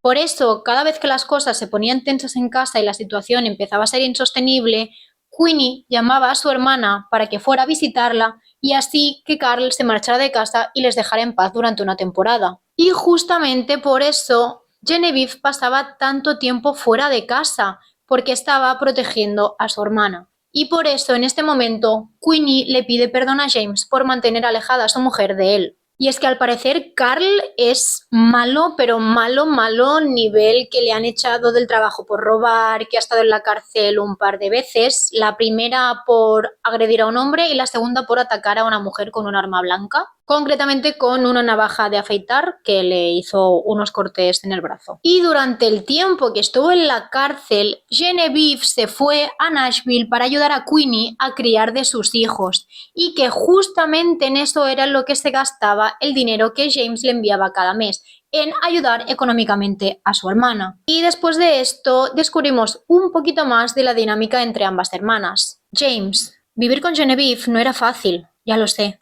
pero es que no conociste a nuestro padre. Nuestro padre le pegaba a James. Un día le disparó con una pistola y si yo no le hubiera lanzado una bandeja contra la mano, la bala le habría atravesado la cabeza. A papá lo mataron en el bosque, ni siquiera sé cómo, y creo que prefiero no saberlo. Genevieve y yo nos quedamos solas. Pony ya estaba viviendo en Oklahoma, de modo que cuidábamos la una de la otra. Genevieve fue a la escuela y yo me puse a trabajar. Cuando Genevieve necesitaba ayuda, yo la ayudaba, y cuando yo necesitaba ayuda, ella me ayudaba a mí. Ninguna de las dos ganamos nunca ningún premio por nada, pero ella era buena conmigo y yo con ella. Cuando abrí ese telegrama y me enteré de que había muerto, fue como si me hubieran arrancado un brazo. James Caskey, has sido tan bueno conmigo sin tener por qué, que he pensado que debías saber todo esto. Tras esta confesión, James le dice a Queenie que siempre podrá contar con él para que le ayude tanto a ella como a su familia y le pregunta si hay algo que pueda hacer por ella. Queenie simplemente le contesta que hay una cosa que espera que haga. Y es que espera que en un futuro, algún día, James le mande un telegrama a Queenie donde le diga que Carl Strickland ha muerto y que lo ha enterrado 6 metros bajo tierra. A finales de 1923, el dique ya está prácticamente terminado. Todo lo que sería el tramo que rodea el río Blackwater ya está terminado y ahora solo falta empezar con el tramo del río Perdido. Pero cuando empieza esta parte de la construcción, las cosas se ralentizan bastante. Es que hasta ahora parecía que iban volando, o sea, pim pam pum, día sí, día también, muchísima mano de obra, por debajo de presupuesto, más avanzados al calendario previsto, pero es llegar a esta parte y prácticamente la mitad de lo que hacen no sirve para nada, porque cada noche ponen arcilla nueva para seguir construyendo el dique y el río se lleva la mitad de la que han puesto todas las noches, o sea, es un bucle constante. De verdad que es una misión imposible. Imaginaos todos los días levantarte, poner media tonelada de arcilla en el río, irte a dormir tan tranquilo y al día siguiente cuando vuelves, la mitad ha desaparecido porque se la ha llevado el río. Es que no para, no para, no para. Y ante esta frustración, la gran mayoría de trabajadores se van marchando del pueblo poco a poco. Primero porque es un palo que todos los días la mitad de tu trabajo desaparezca, pero llega un punto en que empieza a darle un poquito de mal rollo a la gente lo que está pasando. Y es que para el pueblo la razón de que se vaya tanta arcilla ya no se basa en un fenómeno geológico, sino sobrenatural. Así que mientras que la tarea se va haciendo más y más complicada, cada vez tienen menos mano de obra. Así que las cosas se complican para Early Husky. Un día, mientras están comentando la situación, Elinor le dice a Oscar que el dique nunca llegará a su parcela. Es más, le dice que el propio río no dejará que terminen el dique porque esta ciudad, Perdido, siempre ha pertenecido al río y que ahora los diques están intentando quitársela. Y sobre todo, lo más importante, que el río Perdido no está recibiendo nada a cambio. ¿Qué dices, tía? Oscar bromea diciéndole que qué pretende que hagan si arrojar fajos de dinero al río y Elinor le contesta: Y cuidadito, porque se os va a poner la piel de gallina del mal rollo que da, lo siguiente. En Huntingdon tomé una clase sobre civilizaciones antiguas y lo que solían hacer cuando construían algo realmente grande, como un templo, un acueducto, la sede del Senado o algo así, era sacrificar a alguien y enterrarlo en una esquina. Arrancaban los brazos y las piernas de la persona en cuestión mientras aún estaba viva, amontonaban todos los miembros y luego los cubrían con piedras, ladrillos o el material que estuvieran usando. La sangre servía para compactar larga masa, pensaban todos, y también era su forma de dedicar la construcción a los dioses. Vale. Unos días más tarde, Queenie da a luz a su hijo. No se ve porque lo he hecho con rotulador, pero es que realmente para lo poco que es relevante y lo poco que nos queda del libro, ya buscaré otra foto de un bebé no real, totalmente ficticio, para el próximo vídeo. Ahora mismo no me apetece gastar más tinta, lo siento. Pero bueno, lo dicho, que Queenie da a luz a su hijo, asistida por Mary Love y por Elinor. Y al principio hay ciertas complicaciones porque al bebé se le enrosca el cordón umbilical por el cuello, pero al final acaba saliendo todo bien, no os preocupéis. Y más tarde, esta misma noche, Queenie tiene una pesadilla en la que Carl está fuera de su casa dando vueltas por el porche y no para de intentar encontrar la forma de entrar en la casa. Pero al final se queda en eso y justamente en el momento en el que Queenie Strickland se despierta de su pesadilla, en otra parte del pueblo, John Robert se despierta de su sueño. Esto no lo esperabais, ¿eh? Parece muy random, pero todo tiene sentido. Prestad atención. John Robert se despierta y puede ver perfectamente cómo entra la luz de la luna y cuando se acerca a mirar por la ventana puede ver el dique, los robles acuáticos y sentada en su banco favorito a Elinor Dammert. Elinor lleva un vestido blanco azulado y cuando cruzan las miradas le sonríe, le saluda y le hace un gesto para que guarde silencio. Sin saber realmente por qué, pero sin pararse a pensar la razón, John Robert sale de la ventana y se acerca corriendo a Elinor, cruzando todo el jardín. Se sienta junto a ella en el banco, pero cuando levanta la cabeza no le puede ver la cara porque las sombras de los propios árboles le tapan la cara. Mientras John Robert está tranquilo, tarareando una canción y moviendo las piernas que le cuelgan del banco, Elinor le rodea los hombros con el brazo de manera reconfortante. Al cabo de unos minutos, Elinor se levanta del banco, levanta también a John Robert y lo guía hasta el punto más avanzado de la construcción del dique. Como John Robert sabe que le han prohibido que se acerque al río, frena en seco porque sabe que no tiene que acercarse y Elinor le agarra con más fuerza haciéndole daño en los brazos. Como el agarre es tan fuerte, John Robert llega a un punto en que no puede ni moverse y simplemente gira la cabeza para mirar a Elinor, para quejarse con su mirada y con su cara de que no quiere acercarse más, pero lo que ve no es la Elinor que él conoce. Pero lo que le devolvió la mirada no fue el rostro de la señora Elinor. No podía distinguirlo con claridad, ya que la luna quedaba justo detrás de aquella cabeza, pero John Robert vio que ésta era plana y muy ancha, y que de ella sobresalían dos grandes ojos protuberantes, verdosos y relucientes. Percibió un hedor a agua rancia, a vegetación podrida y a barro del río perdido. Las manos que tenía sobre los brazos tampoco eran ya las de la señora Elinor, sino mucho más grandes, y no tenían ni dedos ni piel, sino que estaban cubiertas por una membrana elástica, lisa y curva. John Robert se pone a llorar a ver esa imagen y vuelve a girar la mirada hacia el río. Y entonces Elinor va desmembrando a John Robert, le va quitando las extremidades una a una y va lanzando los cachos dentro del río perdido, hasta que al final se acaban amontonando todos al fondo del río y acaban cubiertos de arcilla y gravilla que se está utilizando para construir el dique. Y efectivamente, John Robert ha muerto. Tras la desaparición de John Robert, su madre pierde un poquito la cabeza y la verdad es que se pone a buscarlo por todo el pueblo, pero lo único que saben es que simplemente salió por la ventana en plena noche.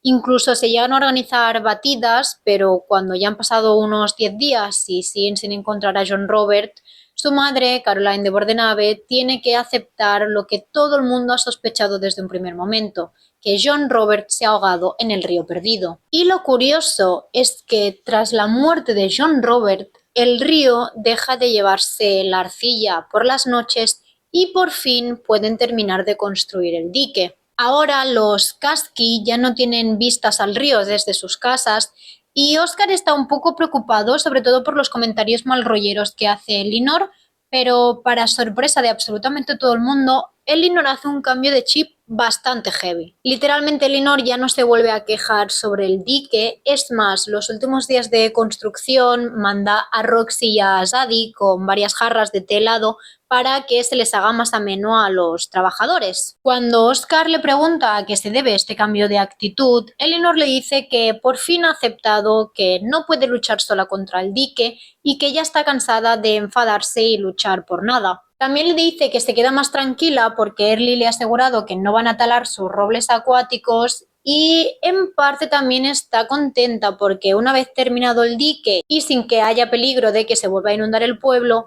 por fin el banco podrá prestarle dinero a Oscar. Y quedaos con esto, ¿vale? Porque esto va a ser importante. Parece muy random, pero confiad en mí. Al ver el cambio de actitud de su mujer, Oscar le dice a Elinor que se irá a acompañar a la inauguración del dique y Elinor le dice que tampoco se pase, que una cosa es que cambie de actitud, la otra es que lo apoye directamente. Y además le dice que ella ya ha hecho su propio homenaje al dique, Rip John Robert. En septiembre de 1924, una semana exacta después de que se inaugure el dique, Tom de Bordenave se presenta en casa de Oscar Kasky. Tom le dice que está pasando por un muy mal momento económico en cuanto al negocio, ya que la inundación les dejó muy mal y que ya no quiere seguir llevando su negocio. También le dice que la muerte de John Robert ha afectado muchísimo a su mujer y que quieren irse del pueblo. Y sin darle más rodeos, le dice directamente a Oscar que quiere venderle su aserradero. Oscar le dice que acuda a Marilove y a James, que él realmente no tiene ni un duro y no se lo puede comprar. Pero Tom le dice que sabe perfectamente que quien lleva todo el cotarro en el aserradero es Oscar y que se merece mucho más de lo que le está dando su familia. Aunque se pasan un par de horas más hablando sobre el negocio y si sería o no sería factible, Oscar se sigue manteniendo en la misma, que es que da igual lo que le diga, él no tiene dinero, no le puede comprar su parte. Pero Tom tiene una solución. Y es que le dice que vaya a pedir un préstamo al banco y que le pida a James que sea su avalista. Que evidentemente no le diga nada a Marilove porque no va a aceptar que Oscar tenga una independencia económica. Incluso le llega a decir que le puede pagar la mitad ahora y el resto ya se lo irá dando durante 5 o 10 años, lo que sea, pero que quiere irse de perdido y para eso necesita vender el negocio antes que nada. Oscar se siente un poco mal por Henry Turk, que es el propietario del tercer aserradero, porque no quiere que acabe pensando que los Kasky van a monopolizar el negocio. Así que le propone otro trato a Tom. Le dice que le venda la mitad del negocio a Henry en relación a su cartera de clientes, la maquinaria, etcétera, etcétera, y que luego la otra mitad, que sería los terrenos como tal, se los venda a Oscar y así todo el mundo sale ganando. Al día siguiente, Oscar va a hablar con James y le cuenta la propuesta que le ha hecho Tom, y James no se lo piensa dos veces y le anima a que la coja. Más que nada porque al ser solo los terrenos lo que va a comprar, va a ser más fácil mantenerlo a escondidas de Marilove, que sabemos que se va a enfadar muchísimo porque no quiere que su hijo sea un adulto funcional, básicamente. Así pues, una semana más tarde, Henry, Tom y Oscar se reúnen los tres y firman los papeles para dejar oficialmente el trato cerrado. Y lo gracioso es que Marilove se entera de que ha sido Oscar quien ha comprado los terrenos y no ella y James a partes iguales con el aserradero de los Kasky, porque va un día a comer con Caroline para despedirse de ella antes de que se vaya del pueblo y es a Caroline quien se le escapa el comentario. Y la tía pilla un cabreo y un disgusto, o sea, es tan dramática y se siente tan humillada y tan traicionada por su propia familia que literalmente coge a Sister, a Early y a Miriam y se van 2 semanas de viaje porque no quiere estar cerca de su familia. Literalmente la persona más dramática y más pesada del universo. Y a estas alturas a Elinor parece que nunca le haya molestado el tema del dique. Porque es que vamos, la tía está tranquilísima, 0% estresada, o sea, viviendo la vida chill. Pero lo más importante es que por fin Oscar empieza a tener riquezas y sobre todo las tierras que siempre se ha merecido por trabajar tan duro. Así que efectivamente la dinámica de poder está empezando a cambiar y de aquí pueden salir cosas muy interesantes. John Robert de Bordenave yacía inmolado bajo el dique, un sacrificio justo y apropiado por parte del pueblo al río cuyo nombre llevaba. La muerte de John Robert había permitido que se completara el dique, y había dado a Oscar Kasky la propiedad de unas tierras que harían que la fortuna de los Kasky terminara siendo aún mayor de lo que la propia Elinor había soñado. Los padres de John Robert se habían marchado de perdido, y el lodo había impedido que la boca de éste los llamara. La arcilla roja había impedido que sus brazos desgajados les hicieran señas para que regresaran. La tierra negra había impedido que sus piernas arrancadas corrieran tras ellos. Pero aún desmembrado, enterrado e inmovilizado, John Robert de Bordenave todavía no había dicho la última palabra sobre perdido, los Kasky y la mujer responsable de su muerte. ¿El hype que te crea esta parte?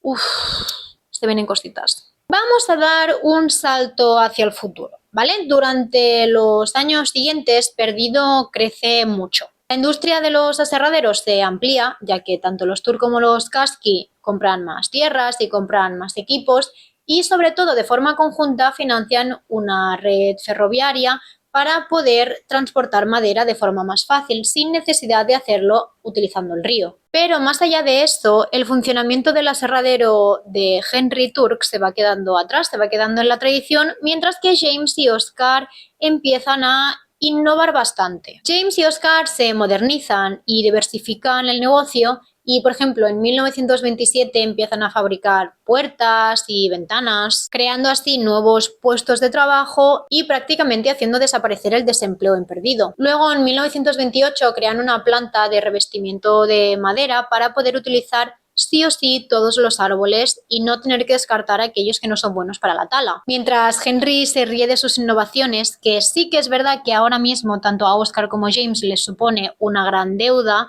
ellos siguen a la suya y hacen oídos sordos.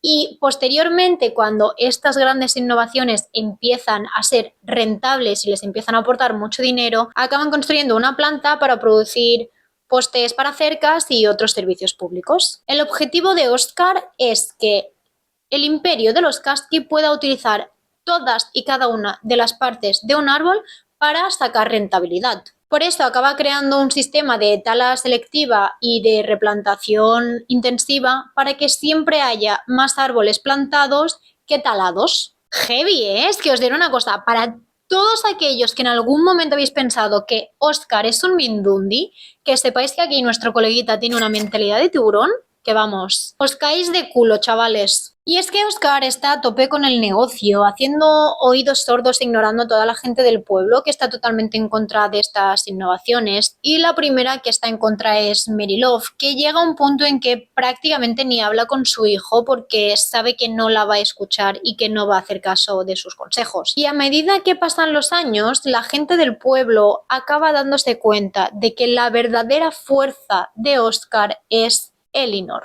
Porque si Elinor no le está sugiriendo directamente lo que tiene que hacer, siempre le está apoyando para que siga innovando y para que siga diversificando el negocio al máximo. Porque ya lo hemos dicho, Elinor, como siempre, es la que planta la semillita para que Oscar pueda avanzar, ya sea en los negocios o plantándole cara a su madre. Pero sí que es verdad que en el punto en el que estamos, la gente del pueblo lo que no entiende es por qué Elinor sigue apoyando y por qué sigue animando a Oscar a que haga estos negocios tan arriesgados, porque por un lado siguen cobrando una miseria y encima Oscar sigue endeudado con Tom por haber comprado sus terrenos en 1924. Pero sinceramente a Elinor le da completamente igual seguir siendo igual de pobres. Ella está feliz viviendo su vida, paseando por el dique y sobre todo criando a Francis, que ya tiene 5 años, y enseñándole a leer y a escribir para que pueda empezar el cole en breves y estar bien preparada. Y durante todo este tiempo, todos estos años, Elinor ha intentado acercar a Francis al río en el sentido de que le habla del pasado, de cómo se conoció con Oscar, la lleva en barca, pero nunca le ha dicho de que entre al río a nadar como tal, aunque técnicamente Francis sí que sabe nadar. Elinor nunca presionaba a Francis para que se bañara en el río, y esta nunca le confesaba que lo que le impedía siquiera intentarlo no era el miedo, sino la inquietante sensación de familiaridad que le producía el perdido. No comprendía esta familiaridad, y precisamente por eso no quería explorarla. Francis solo tenía 5 años, pero ya poseía vagos recuerdos de una época que parecía imposiblemente remota. El perdido formaba parte de esa época, al igual que un niño de la edad de su prima Grace, con el que recordaba haber jugado a veces en el corredor que había entre la habitación delantera y la suya, donde se guardaba la ropa de cama. Pero hasta donde lograba recordar, Francis nunca había nadado en el perdido y aquel niño habitaba en su memoria, pero no tenía nombre. Francis es una niña bastante callada que normalmente no suele hablar de cómo se siente o de cuáles son sus pensamientos. Es como muy para ella, ¿sabes? No suele compartir lo que le pasa por la cabeza. Pero una de las cosas en las que suele pensar Francis es en la casa donde vive, concretamente en cómo se construyó, que era un regalo de bodas, que estuvo mucho tiempo deshabitada y cuál fue el trato que tuvieron que hacer sus padres para poder irse a vivir allí. Ivy un día le dice que una casa nunca puede estar vacía, aunque nadie viva en ella.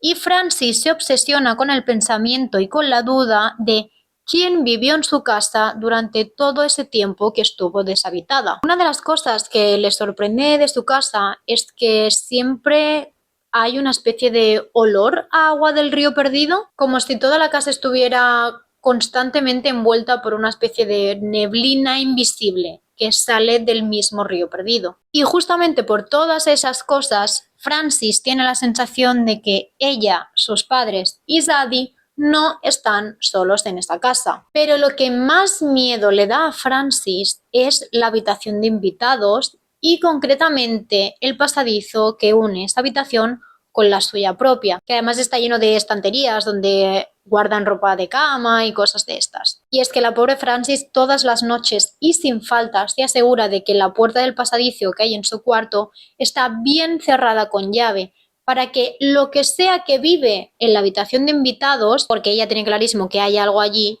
no pueda colarse en su habitación de noche mientras ella duerme. Además, Francis tiene claro que lo que sea que vive en la habitación de invitados se esconde concretamente en el armario. Resulta que es un armario pequeño, como que la puerta está un poco deformada y no mide más de 1,5 metros, así que lo que sea que vive ahí dentro tiene que ser más pequeño que eso.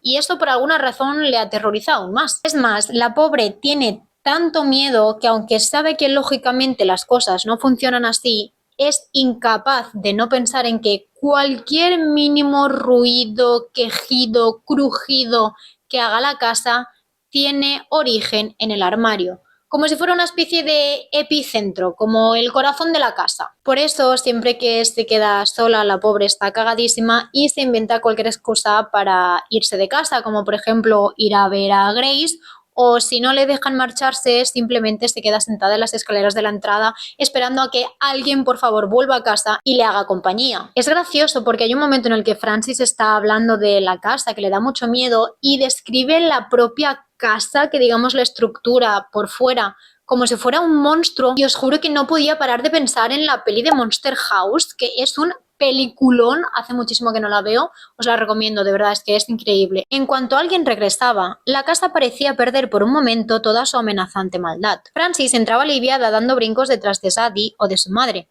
asombrándose de su propia insensatez. Con aquel arrebato de valentía, Francis subía corriendo las escaleras, se plantaba volando ante la puerta del dormitorio delantero, miraba adentro y al ver que allí no había nada de nada, sonreía. A veces abría un cajón de la cómoda y otras veces se arrodillaba y miraba debajo de la cama, pero nunca, jamás, llegaba a tocar el pomo de la puerta del armario. Bueno, ya hemos llegado al final del libro. La verdad es que ha sido un viajecito. Ha sido bastante tranquilo en el sentido de que solo tenemos una muerte, pero bueno, se nos han presentado a varios personajes nuevos, así que estamos a tope. Quiero deciros que aunque os pueda parecer un poquito random este final, el siguiente libro literalmente se llama La Casa, así que todo tiene sentido. Y sobre todo, muy importante, el siguiente libro es mi favorito, tanto de la ilustración del propio libro como de lo que sucede en el libro como tal, así que estoy súper animada, estoy súper excited, la verdad. Y como siempre, si queréis dejarme algún comentario, comentándome alguna cosa que os haya gustado, alguna cosa que no, si os ha dado miedo, más, menos rollo, estas cosas, estáis totalmente invitados a hacerlo y a que charlemos un poquito. Y cambiando un poquito de tema, que tengo que explicar algo que es un poquito importante, a partir de este vídeo, que si todo va como yo pretendo, estará subido en teoría a mediados de enero, voy a subir vídeos de forma menos regular. Ahora estoy intentando subir un vídeo cada 2, 3 semanas, pero a partir del 20 de enero empiezo una gira por España con un proyecto teatral en el que estoy actualmente y voy a estar fuera prácticamente hasta mediados de abril. Sí que es verdad que de vez en cuando volveré por casa, pero voy a estar bastante tiempo fuera, así que no me puedo comprometer a hacer tantos vídeos y tan largos sobre todo, así que tened paciencia. No voy a dejar la saga de Blackwater a medias, no os preocupéis, pero sí que tardará un poquito porque no tengo ahora mismo el tiempo y al final pues el trabajo es prioridad porque no se vive del agua ni del aire y tengo que comer. Igualmente estoy intentando dejar varios vídeos preparados con bastante margen. Esto, por ejemplo, lo estoy grabando a mediados de diciembre y lo veréis pues eso a mediados de enero. E intentaré pues subir aunque sea un vídeo al mes, si lo puedo planificar todo bien antes de marcharme. Pero bueno, que a partir de abril, como ya volveré a estar en casa, no os preocupéis que ya volveré a meterle más caña y sobre todo aunque sea terminar la saga Blackwater, eso no os preocupéis que sí o sí va a llegar 100%. Y nada, después de este pequeño disclaimer para que no os penséis que simplemente he desaparecido dejando esto a medias, muchas gracias por acompañarme y por ver este vídeo, espero que lo hayáis disfrutado y a seguir bancando la saga Blackwater. Una vez más, muchas gracias por estar aquí conmigo y adeu.